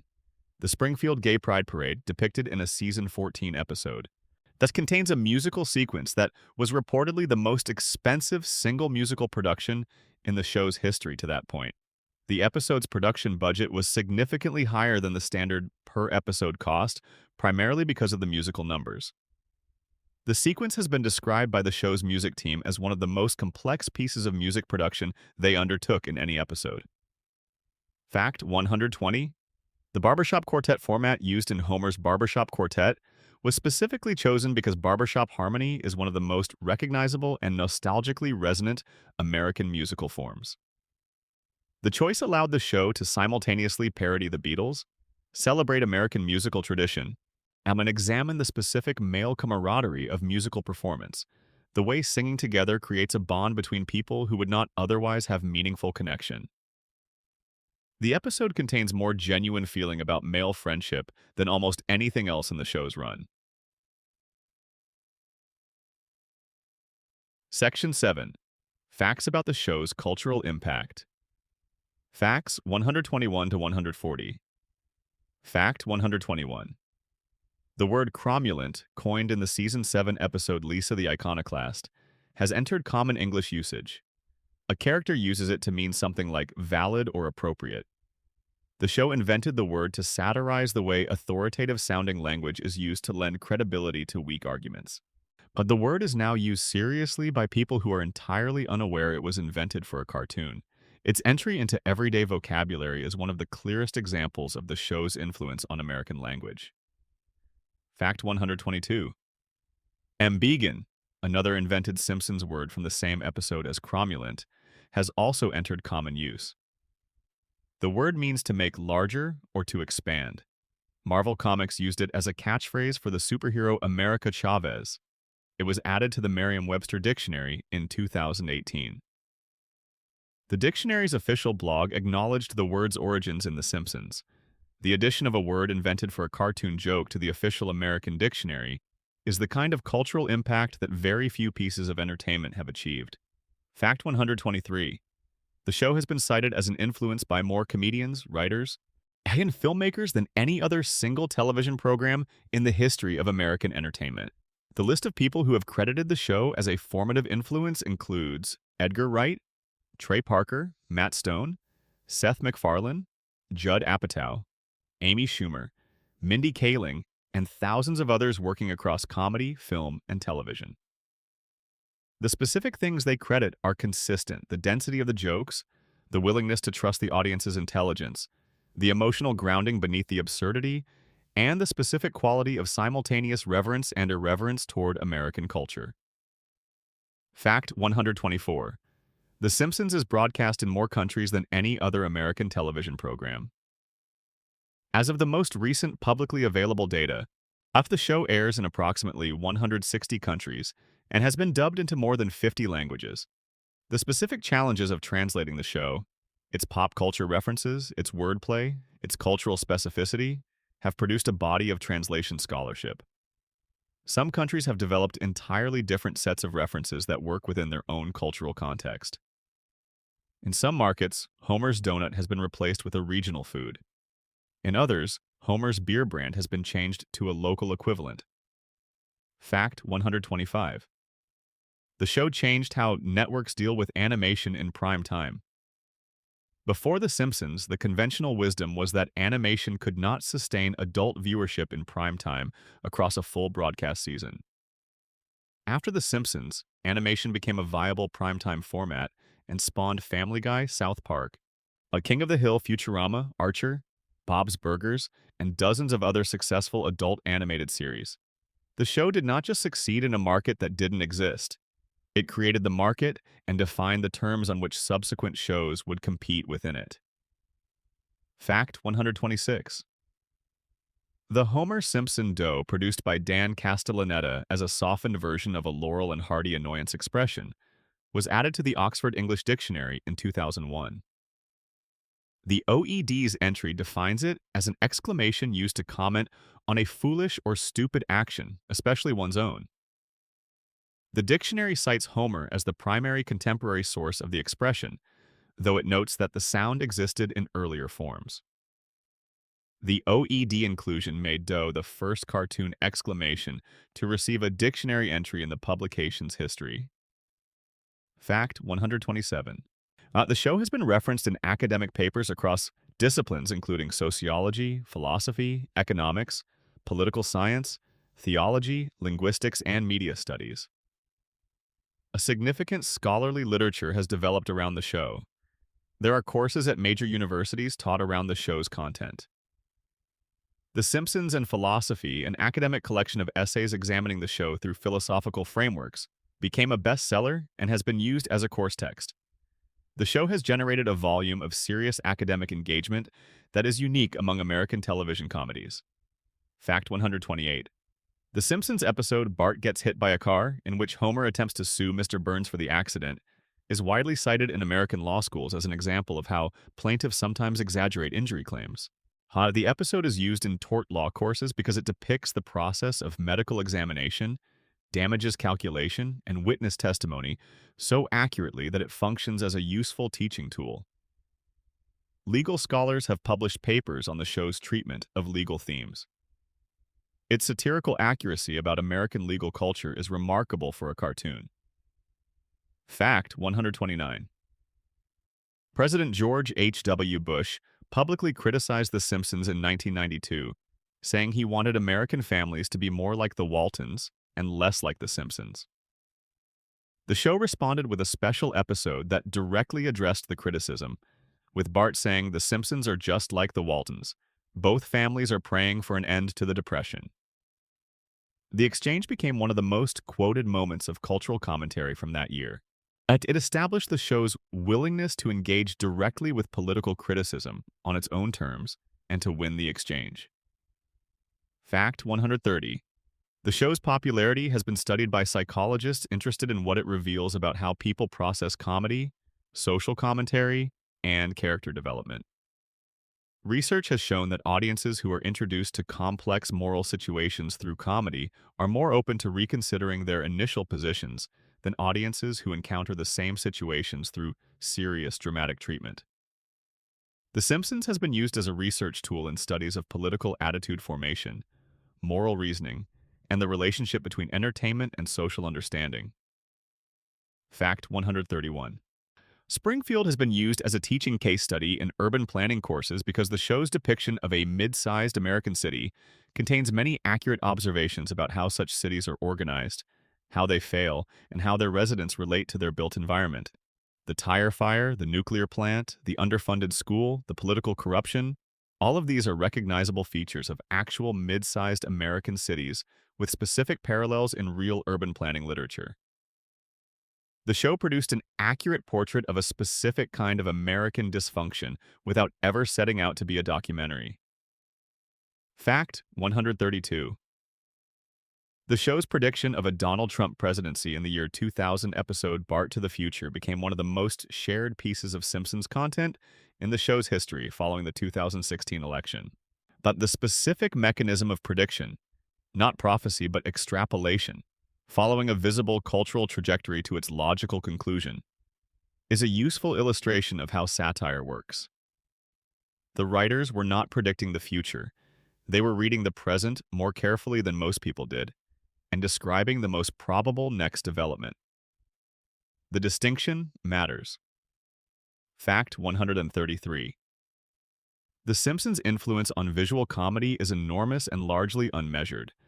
The show established norms for how cartoon facial expressions communicate specific emotional states, how background gags can carry jokes independently of the main action, how visual pacing works in animated comedy, These conventions have been absorbed so thoroughly by subsequent animation that they appear natural rather than invented. Future generations of animators are applying techniques The Simpsons developed without necessarily knowing where those techniques came from. Fact 134. The show has been used in English language instruction in numerous countries. The combination of accessible vocabulary, clear enunciation from the voice cast, culturally informative content, and availability in dubbed and subtitled versions makes it a popular supplementary resource for language learners. Schools in several European countries have used episodes as listening comprehension exercises. The show's cultural saturation means that vocabulary encountered in the show is reliably encountered elsewhere in English language media, making it particularly useful as preparation for real-world language use. Fact 135. The Simpsons is the most discussed American television show in the history of internet culture. The volume of fan discussion, analysis, parody, reference, and creative work generated by the show across online platforms beginning in the early 1990s is unmatched by any comparable program. The first major Simpsons fan site, the Simpsons Archive, was established in 1991 and became one of the first fan-maintained databases of any kind on the internet. The show's relationship with internet culture has been formative. Many of the conventions of online fan community practice were developed around discussion of this show. Fact 136. The term steamed hams, taken from a Season 7 episode in which Skinner and Superintendent Chalmers have an increasingly surreal lunch, became a significant internet meme decades after its original broadcast. On the scene's specific quality, its escalating absurdity, its commitment to a premise that becomes more insane with each exchange, the specific pleasure of watching Chalmers accept increasingly implausible explanations made it ideal raw material for internet parody. The steamed hams meme produced thousands of variations and reinterpretations and introduced many younger viewers to the golden age of the show for the first time. Fact 137. The show has received more Emmy nominations than any other program in the history of the Emmy Awards. It has won the Emmy for Outstanding Animated Program a record number of times. It was the first animated series to win a Peabody Award. It has received the highest sustained critical recognition of any animated program in American television history, and one of the highest of any program of any kind. Thus, the critical consensus that formed during the Golden Age has been durable enough to maintain the show's canonical status, even through the extended post-Golden Age decline. Fact 138. The Simpsons movie grossed over $500 million worldwide and was the highest-grossing traditional animation film of 2007. It was followed by no sequel, a decision that has puzzled some observers given the obvious commercial appetite for more theatrical Simpsons content. The explanation offered by the show's creators has been consistent. A movie requires a story big enough to justify the theatrical experience, and the show has not yet found a story that clears that bar in a way that also serves the characters well. The sequel remains perpetually announced and perpetually unmade. Fact 139. The show has been the subject of a significant body of unauthorized parody content, particularly on the internet. The legal status of fan-produced parody content varies by jurisdiction and has been the subject of ongoing discussion in intellectual property law. Fox has pursued legal action against some unauthorized uses of the show's characters and imagery. Other uses have been permitted or ignored. The volume of unauthorized creative work the show has inspired is itself a measure of its cultural significance. People produce parody and homage for things they love. Fact 140. The Simpsons is the only television show in history to have been watched by more than 1 billion distinct viewers across its run. This figure, derived from licensing and viewership data across international markets, encompasses not just American viewers but the show's extraordinary international audience. The specific meaning of a single television show having been watched by 1 in every 7 people on Earth is something that is difficult to fully absorb.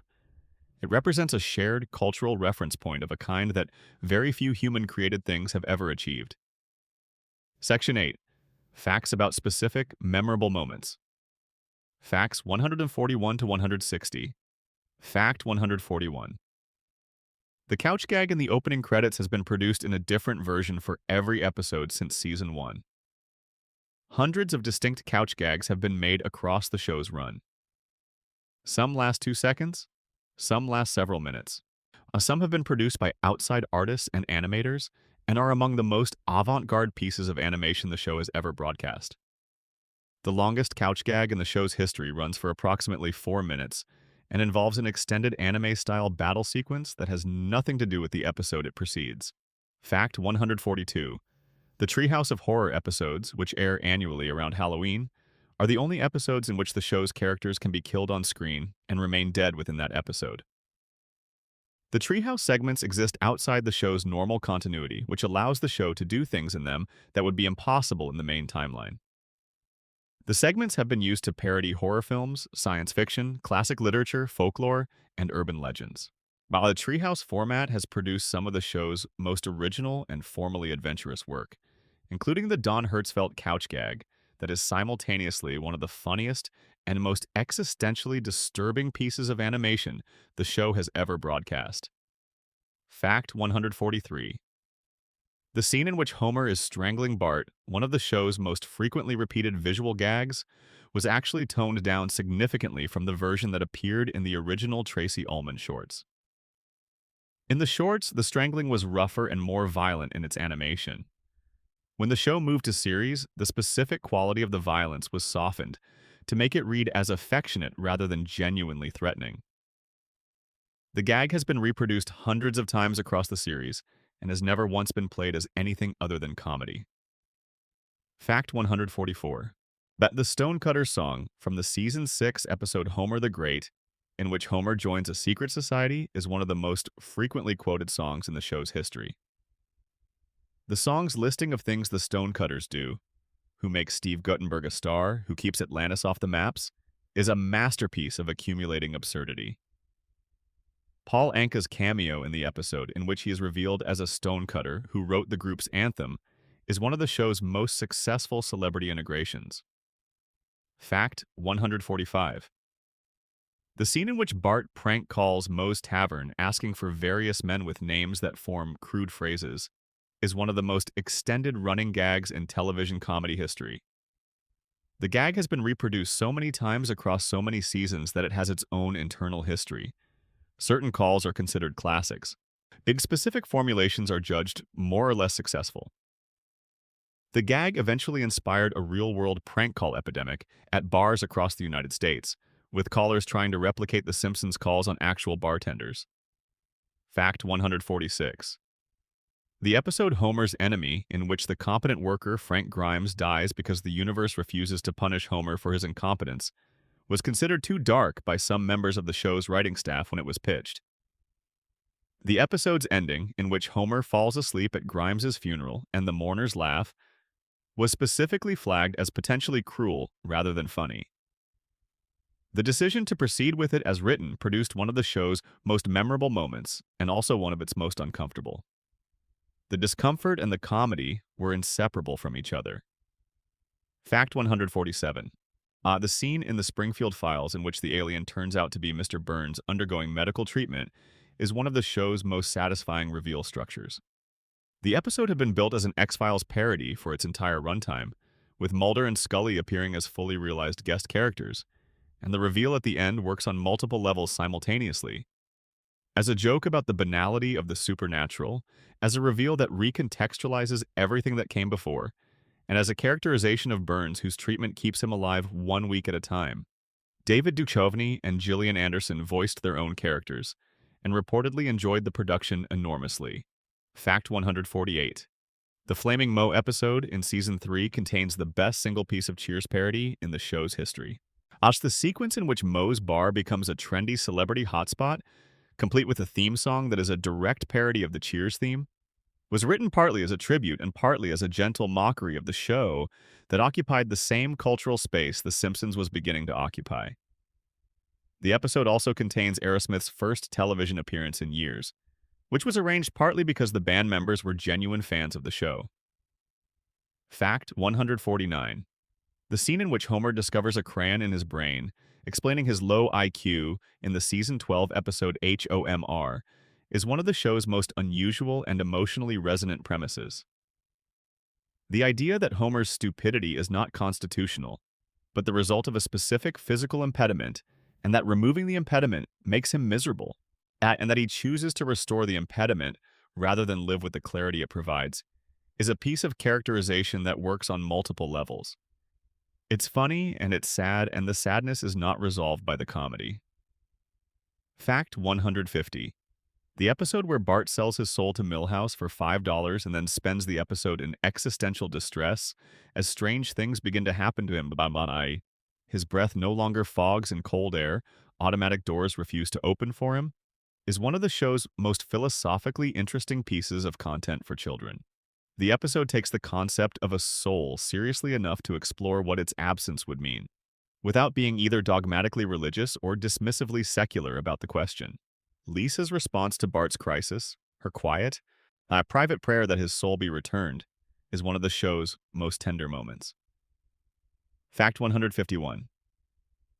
The scene in the Stonecutters episode in which Homer discovers a birthmark that matches the Stonecutter's sacred parchment, making him the chosen one, is one of the most absurd sustained premises the show ever ran. The episode proceeds with complete internal logic from an insane starting premise, which is the specific skill that the Golden Age writing staff had developed more thoroughly than any writers in the show's history. The specific comedy of watching a man who is manifestly unsuited to messianic status be treated as a messiah is never undercut by the show winking at it. Fact 152. The Bart's Dog Gets an F episode, in Season 2, is one of the show's earliest and most effective explorations of the relationship between effort, failure, and growth. Bart attempts to train Santa's little helper to pass obedience school and repeatedly fails. The emotional truth of the episode, that sometimes you try as hard as you can and the thing you are trying to train does not change, and what changes is your understanding of the thing, is genuinely interesting coming from a show aimed primarily at comedy. It established the emotional ambition that the Golden Age would develop more fully. Fact 153. The chalkboard gag in an early season episode read, "I will not skateboard in the halls." Bart has written specific lines on the chalkboard that have been used as protest messages, cultural commentary, responses to current events, and pure jokes with no referential content. The most widely analyzed chalkboard gag among fans is the one that read, "The First Amendment does not cover burping," which appears to be a comment on free speech debates, but which was written, according to the production team, because the writer thought it was funny rather than because of any specific current event. Fact 154. The moment in the Bart the General episode in which Bart organizes the children of Springfield against the school bully Nelson, using tactics borrowed from military history, is one of the show's earliest examples of its specific blend of absurdism and genuine narrative coherence. The tactics Bart uses are recognizable military tactics applied to a school context, which produces the specific comedy of wildly inappropriate precision. The episode established the show's willingness to take Bart seriously as a strategist, someone whose intelligence, though not academic, is real and deployable. Fact 155. Shut Homer's triple bypass surgery scene, in which Dr. Nick performs the operation using a how-to book titled "So You've Decided to Have Bypass Surgery," is one of the show's most perfectly calibrated pieces of horror comedy. The sequence is terrifying and hilarious in equal measure. The terror comes from the medical reality the episode has been building toward. The comedy comes from the complete inadequacy of the response to that reality. The balance between the two has been cited by writers as one of the most difficult things the show regularly attempted and most reliably achieved. Fact 156. The scene in which Maggie shoots Mr. Burns is more remarkable for what precedes it than for what it depicts. The sequence of events establishing the shooting, Burns attempting to take Maggie's lollipop, his gun falling, Maggie picking it up, is constructed with the specific attention to physical detail that the most careful comedy writing requires. Everything about the accident is plausible within the logic of the scene. The show built a credible chain of causation for something that, as a premise, sounds completely implausible. Fact 157. The episode You Only Move Twice in Season 8, in which Homer goes to work for a supervillain named Hank Scorpio, who turns out to be genuinely the greatest boss Homer has ever had, contains one of the show's most beloved characters to appear in a single episode. Scorpio, voiced by Albert Brooks at his most lovable, is a character whose appeal derives from the show's refusal to play his villainy straight. He is warm, encouraging, and genuinely invested in Homer's happiness.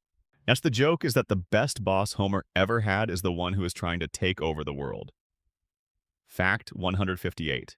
The sequence in Lisa's wedding, the flash-forward episode in Season 6 in which Lisa calls her mother from the future and they have a conversation about how some things change and some things don't, is one of the most emotionally affecting things the show has ever produced. The episode's framing as a flash-forward allows the show to express genuine feeling about these characters' futures, without being bound by the constraints of the regular timeline. The specific feeling of watching Lisa as an adult call her mother and hear Marge's voice unchanged is something that many viewers find unexpectedly moving. Fact 159.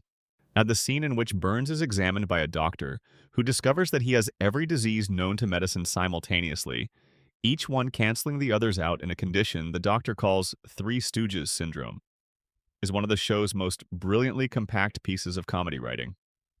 The explanation is medically nonsensical, logically coherent within its own terms, and immediately understandable. It solves the ongoing narrative problem of why Burns doesn't die in a way that is simultaneously an answer and a bigger joke. Fact 160.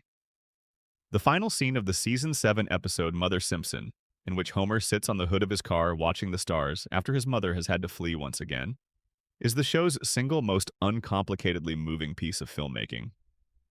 There are no jokes. The sequence lasts approximately 40 seconds. Homer is alone. The music plays. The credits roll. The show trusted the emotion completely and did not undercut it with comedy. It is the scene most frequently cited by long-term viewers when asked about the moments the show made them cry.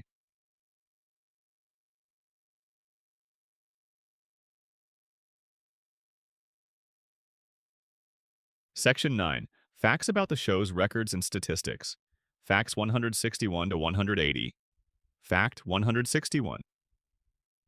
The Simpsons has produced more total minutes of television than any other scripted comedy in American broadcast history. 788 episodes at approximately 22 minutes each totals roughly 17,236 minutes of content, or approximately 12 days of continuous television. This does not include the Tracy Ullman shorts, the feature film, or the substantial body of promotional and special content produced across the show's run. Fact 162. The show holds the record for most individual voice actors employed on a single production across its history. Because the show has cast guest voices for over 1,000 prominent appearances across 36 seasons, and because the regular cast each voices multiple recurring characters, the total number of distinct voices employed by the show is in the thousands. The regular cast of 6, Dan Castellaneta, Julie Kavner, Nancy Cartwright, Yeardley Smith, Hank Azaria, and Harry Shearer. Between them, voice over 100 recurring characters. Fact 163. The Simpsons has been cited in more Supreme Court decisions, circuit court opinions, and legal briefs than any other piece of fictional entertainment in American legal history.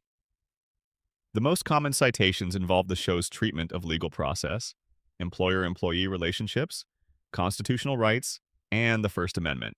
Judges and lawyers cite the show both for its satirical accuracy about legal culture and as a shared cultural reference point that allows complex arguments to be made through familiar examples. Fact 164. The episode Bart Gets an F holds the record for the highest viewership for any Simpsons episode in American broadcast history. When it aired in October 1990, the episode was watched by approximately 33 million American viewers, making it one of the highest-rated episodes in the history of American television to that point. The season premiere slot, combined with the show's explosive growth in popularity through its first season, produced a viewership that the show has never since approached. Current episodes draw approximately 3 million viewers, illustrating the transformation in how American television is consumed. Fact 165. The show has won 62 Emmy Awards, more than any other animated show and more than most live-action programs in American television history. Its Peabody Award, received in 1996 for excellence in broadcasting, recognized not just specific episodes, but the show's sustained contribution to American cultural life. The combination of Emmy recognition, Peabody recognition, and critical praise across its golden age established the show's canonical status in a way that its commercial performance alone would not have. Commerce without critical recognition produces hits. Commerce with critical recognition produces institutions. Fact 166. The Springfield nuclear plant's stated generating capacity has been given as somewhere between 700 and 900 megawatts in various episodes, putting it in the range of a realistic mid-sized nuclear generating station. The show's research into nuclear power plant operations when creating the facility was thorough enough that some episodes' technical details are consistent with actual nuclear engineering. Homer's specific job description, safety technician, corresponds to a real position at real nuclear facilities. His documented incompetence in that role is, under this lens, less funny and more alarming. Fact 167. While the number of distinct background characters who have appeared in Springfield across the show's entire run is estimated at over 500. Some of these background characters have been developed into recurring figures with names, voices, and ongoing storylines. Others have appeared once and never recurred. The show's commitment to populating Springfield with a genuine community rather than a generic cartoon background was a production choice that significantly increased costs, but contributed to the sense that Springfield was a real place with a genuine social texture. Fact 168. The show has produced 44 Treehouse of Horror episodes, one per season plus some additional special episodes. The anthology format has been used consistently since Season 2 and has produced some of the show's most formally adventurous content. The freedom from continuity that the Treehouse format provides has allowed the show to experiment with narrative structures, animation styles, and tonal registers that would not be permissible in the main continuity. Several of the show's most artistically ambitious episodes exist within the Treehouse framework. Fact 169. The voice cast of The Simpsons negotiated one of the most significant collective contract arrangements in American television history in 1998, when the 6 main cast members held out for higher salaries and better profit participation. The negotiation eventually produced individual salaries of approximately $125,000 per episode per cast member, a figure that subsequently rose with each contract renegotiation to its current level, which is not publicly disclosed but is understood to be significantly higher. The collective negotiating approach the cast used became a model for subsequent voice actor labor negotiations. Fact 170. The Simpsons has been broadcast continuously without interruption in its home country since its premiere in December 1989. No episode has been skipped in the broadcast schedule due to content concerns, though some episodes have been delayed for scheduling reasons, and one episode was pulled from reruns following the September 11th attacks. The show's unbroken broadcast run across 36 years is itself a record for American television. No other scripted comedy has maintained continuous production and broadcast for an equivalent period. Fact 171. More Simpsons merchandise exists than can be cataloged in any comprehensive inventory. The franchise has produced action figures, clothing, food products, video games, theme park attractions, greeting cards, housewares, art prints, limited edition collectibles, branded vehicles, and categories of merchandise that no one predicted would exist when the show began. The commercial reach of the franchise has been estimated at billions of dollars of retail sales across its history. The original Bart Simpson merchandise wave in 1990 and 1991, in which Bart's image appeared on essentially every consumer product available, was one of the most commercially successful entertainment merchandise operations of the 20th century. Fact 172. The show has produced more licensed video games than any other animated television series in history. The quality of these games has varied enormously. The Simpsons arcade game from 1991 is widely considered one of the finest licensed games of the 16-bit era. The Simpsons Hit and Run, from 2003, which allowed players to drive around Springfield in a free-roaming world, is considered by many fans to be one of the most faithful recreations of Springfield's geography ever produced. There have also been many games that were not well regarded. The full library spans more than 30 years of gaming platforms. Fact 173. The Simpsons Archive, the fan-maintained episode guide and discussion database, was established in 1990 before the World Wide Web existed. It was maintained on Usenet and early internet servers and has migrated through multiple platforms across the decades since. It represents one of the first and longest-running examples of organized fan documentation in the history of internet culture. The people who built and maintained it were doing so before there were established conventions for how such documentation should be organized, which makes the archive historically significant as an artifact of how internet fandom practices developed. Fact 174. The show has hired over 300 individual writers across its history, with a typical episode being credited to a single writer whose work has been substantially modified through the collaborative processes of table reads and punch-up. The diversity of the show's writing staff has varied considerably across its history. The Golden Age staff was predominantly white and male, reflecting the demographics of the comedy writing pipeline at the time. Subsequent staffs have included more diverse voices, partly in response to public criticism and partly in response to evolving industry practices. Fact 175. The show has used the specific number 742, as in The Simpsons address 742 Evergreen Terrace, in a variety of other contexts across its run, as a kind of internal Easter egg for attentive viewers. The address itself was chosen because it sounded like a realistic American street number. Not too small to be plausible for an established neighborhood, not so large as to suggest a highway or commercial strip. The specific street name, Evergreen Terrace, was chosen because it sounded like the kind of aspirationally pleasant name that mid-century suburban developers gave to streets that were genuinely unremarkable. Fact 176. The show's total runtime, if watched continuously, would require approximately 288 hours of viewing, 12 continuous days without sleep. This figure is frequently cited in discussions of binge-watching culture and the impossible completeness of television archives in the streaming era. Some viewers have attempted complete Simpsons rewatches, documenting the experience online. The consensus from those who have completed such rewatches is consistent. The Golden Age episodes hold up extraordinarily well.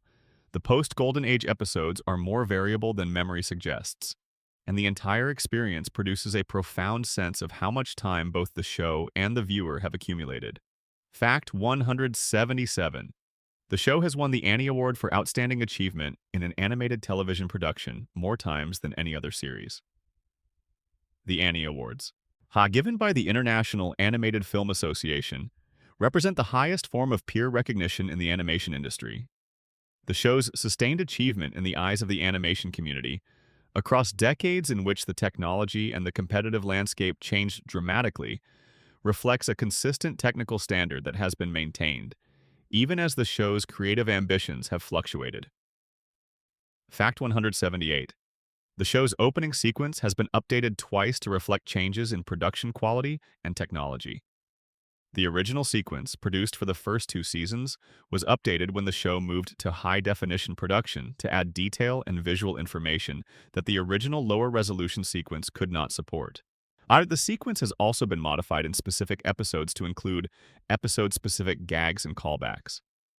The basic structure, cloud opening, school, work, supermarket, traffic, couch, has been maintained across all versions, providing continuity across the show's long production history.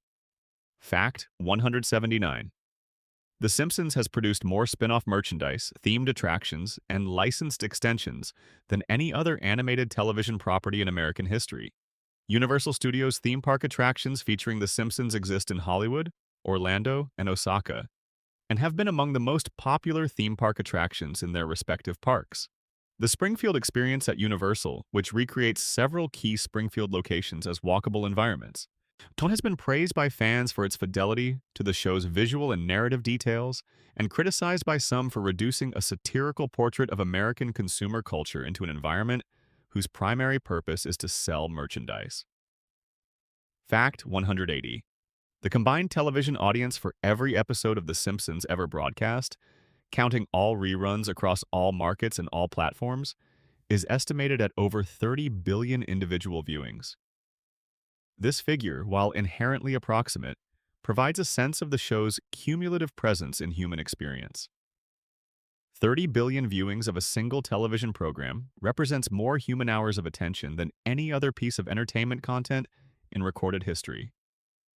Whether this makes The Simpsons the most watched thing ever made depends on your definitions. But by most reasonable measures, the answer is yes. Section 10. Facts about what keeps the show going. Facts 181 to 200. Fact 181. The Simpsons has survived the deaths of several of its original cast members without replacing their characters. Phil Hartman, who voiced Troy McClure and Lionel Hutz, died in 1998. His characters were retired rather than recast. Doris Grau, who voiced Lunch Lady Doris, died in 1995. Her character was eventually recast by Tress MacNeille, but only after a significant period in which the character was quietly absent. The show's approach to these losses has been consistent. When a voice cannot be replaced without diminishing the original, the character is allowed to retire rather than continue. Fact 182. The show's production has adapted to remote working more successfully than most long-running television productions. During the COVID-19 pandemic, the entire production moved to remote recording and production with relatively limited disruption to the release schedule. Voice actors recorded from home studios. Animation was coordinated remotely across multiple countries. The episode quality during this period was consistent with the preceding and following seasons, suggesting that the show's production model had already developed the infrastructure for distributed collaboration that remote working required. Fact 183.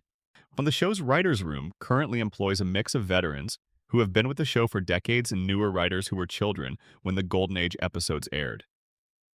This generational mix has produced some interesting dynamics. Writers who grew up watching the show bringing a different relationship to its mythology than writers who built the mythology themselves. The show has used this generational awareness to produce occasional episodes that explicitly acknowledge the show's own history and the specific experience of having grown up with it. Fact 184.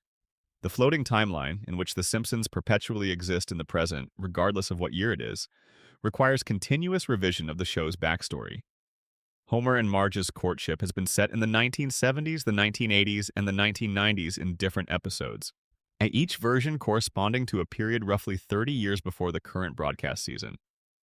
This timeline elasticity has allowed the show to maintain the fiction that the characters are in their mid-30s without requiring it to address how they can have been in their mid-30s for 36 years. Fact 185. The show's current per-episode budget is estimated at between $6 and $8 million, a figure that represents roughly a five-fold increase from the first season in nominal terms. Adjusting for inflation, the per-episode cost has likely tripled or quadrupled. This budget increase reflects the growth in cast salaries, the increased cost of overseas animation, the expansion of the writing staff, and the general inflation in television production costs across 3 decades. But the show remains economically viable because its viewership, while smaller than its peak, is reliable, and its ancillary revenues from streaming, merchandise, and international licensing are substantial. Fact 186. The show has outlasted or survived the departure of most of the people most responsible for its peak quality. Sam Simon, the co-creator who was most responsible for the show's production quality and writing standards in its first 4 seasons, left acrimoniously and died in 2015. The writing staff that produced the Golden Age has been completely replaced several times over. The technology, the production pipeline, and the cultural context have all changed beyond recognition. The show continues, carried by the institutional momentum of the franchise and the continued commitment of the core cast and current production staff. Fact 187. The show's relationship with Fox has been marked by commercial success and occasional creative tension. Fox has repeatedly attempted to influence the show's content in ways the production has resisted with varying success. The show has used its own prominence to push back against network interference. An episode that appears to endorse a specific political position, for example, is difficult for a network to pull without the removal itself becoming a story. The show's cultural weight has been a form of protection against the kind of interference that would have been inevitable for a less prominent production. Fact 188. The show has never had a proper series finale written or planned in the way that most long-running dramas do. The floating timeline that keeps the characters perpetually young makes a traditional finale, in which characters are aged, resolved, and farewelled, structurally impossible without contradicting the show's fundamental premise. Various hypothetical final episodes have been discussed in the press and among the creative team, but none has reached the production stage. The show appears to have no plan for how it ends, which may be the most honest artistic position available to a series that has been determined not to age for 36 years. Fact 189. The show has been renewed through season 37 as of the most recent publicly available announcements. Season 37 would bring the total episode count to approximately 820. Each renewal brings the show further past any previous record and further into territory that has no precedent in American television history. Much the people making the show acknowledge that they are in unprecedented creative and institutional circumstances. The question of what the show owes its history, its audience, and its own best work is one that the production wrestles with continuously and answers differently in different episodes. Fact 190. The Simpsons has outlasted the cultural context in which it was created so completely that the first seasons of the show now feel historically specific in a way they did not when they aired. The cultural references from 1990 require explanation for viewers born after 1995. The political landscape the early seasons were responding to has transformed multiple times. By the specific quality of American suburban anxiety that the show was capturing in its first decade has been replaced by different anxieties that the show has adapted to with varying success. The show is now old enough to be a historical document of the era in which it was young. Fact 191. The show has produced its best work when the specific comedy of a moment was inseparable from something genuinely true about the characters. The Golden Age episodes are memorable not because the jokes are better, though they are better, but because the jokes come from something real about who these people are. Homer's stupidity is funny because his love for his family is genuine. Burns's villainy is funny because his specific form of evil is so comprehensively self-defeating. Bart's rebelliousness is funny because it is simultaneously a failure and a success. The comedy works because the characters are real enough to matter. Fact 192. Matt Groening has maintained a consistent creative involvement in the show across its entire history, attending production meetings, reviewing scripts, and providing input on character and story decisions. His specific influence in the later seasons is harder to trace than in the early seasons, but he has been present throughout. The show has described itself in various contexts as his vision, a description he neither fully embraces nor fully rejects.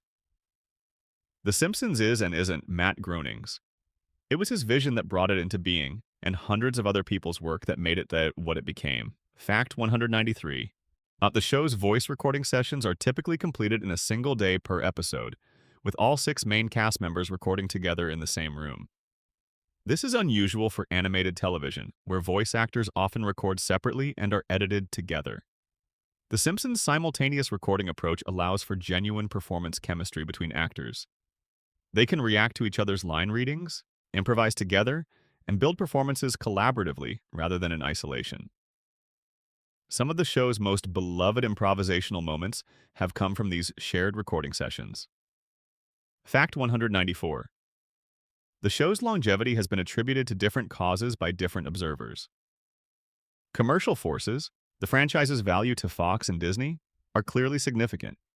So is the institutional commitment of the creative team, and who continue to take the show seriously as a creative project. The cast's decision to remain with the show across 3 decades, rather than accepting more prominent individual opportunities, reflects a genuine loyalty to the project. And the audience, whose sustained, if diminished, engagement with the show represents a different kind of loyalty, continues to provide the commercial basis for continued production. Fact 195. The specific episode count of 788 represents a volume of content that the show's own mythology cannot fully account for. There is simply more Springfield now than any human being can hold in their head simultaneously. The show has more continuity than it can maintain, more history than any writer can keep track of, more established facts about its characters and its world than can be stored in any reasonable continuity database. This abundance is its own specific condition, a richness that is also a kind of impossibility, a world that has become too full to navigate completely. Fact 196. The show will almost certainly reach 800 episodes before it concludes, if it concludes. 800 episodes of a single television series across 37 or more seasons by a core cast that has been together for the entire run is an achievement for which there are no useful comparators. It is not just the most episodes of any American scripted comedy, it is the most episodes of any American scripted drama. The Simpsons has more episodes than Law & Order, which ran for 20 seasons. Yet it has more episodes than any soap opera or game show that has ever aired in American primetime. Fact 197. The show's best work is remembered by people who were children when it aired as something close to a foundational experience, formative in the way that childhood experiences are formative, embedded in memory at a level that later experiences cannot reach. The specific combination of comedy, emotional intelligence, and satirical ambition that the Golden Age episodes achieved reached people when they were young enough for it to shape their understanding of what television could do and what comedy could say. For many viewers, The Simpsons set a standard that they have spent the rest of their television viewing life measuring everything else against. Fact 198.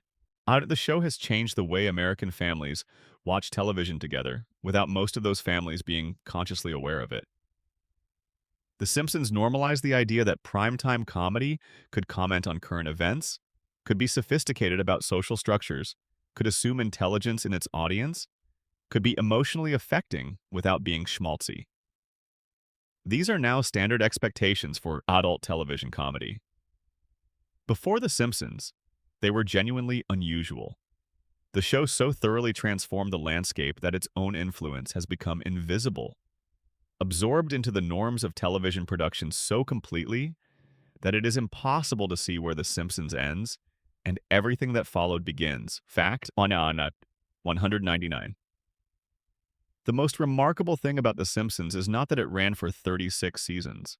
It's that it ran for roughly 8 seasons at a level of sustained quality that no comedy series had previously achieved, followed by 28 seasons of continued production that maintained the franchise's visibility and commercial viability without destroying the reputation built by the first 8. The Golden Age is genuinely extraordinary. The survival and continuation after the Golden Age is a different kind of achievement, less creatively impressive but institutionally remarkable. Both things exist in the same record. Fact 200. The show is still going. Whatever you think of the current seasons, whatever distance separates the show you watch now from the show that produced Marge versus the monorail and Last Exit to Springfield and Cape Fear and Homer at the bat, that original show is still there in the archive, unchanged and unchangeable, exactly as extraordinary as it was when it aired. The later seasons have not overwritten the Golden Age. Nothing can overwrite it. The record is permanent. Bart is still 10 years old. Homer is still going to work every morning. Marge is still in the kitchen. Lisa is still playing her saxophone in a town that cannot hear what she is trying to say. And Maggie, as she has always been, is watching everything from the corner of the room, saying nothing, knowing more than anyone suspects. That's 200 facts about The Simpsons. The show that has been running longer than most of the people watching this have been alive, that has been part of the texture of American life since 1989, that at its best produced some of the most extraordinary comedy in the history of the medium, and that at its most improbable simply continues, episode after episode, season after season, through everything the world has thrown at it, still going, still Springfield, still the same family, on the same couch, in the same house, on Evergreen Terrace, watching the same television they have been watching since the first Sunday night they walked through that door. Thank you for spending this time in Springfield with me. Drop a comment. Tell me which fact surprised you most, which one you already knew, which one you will think about the next time you watch.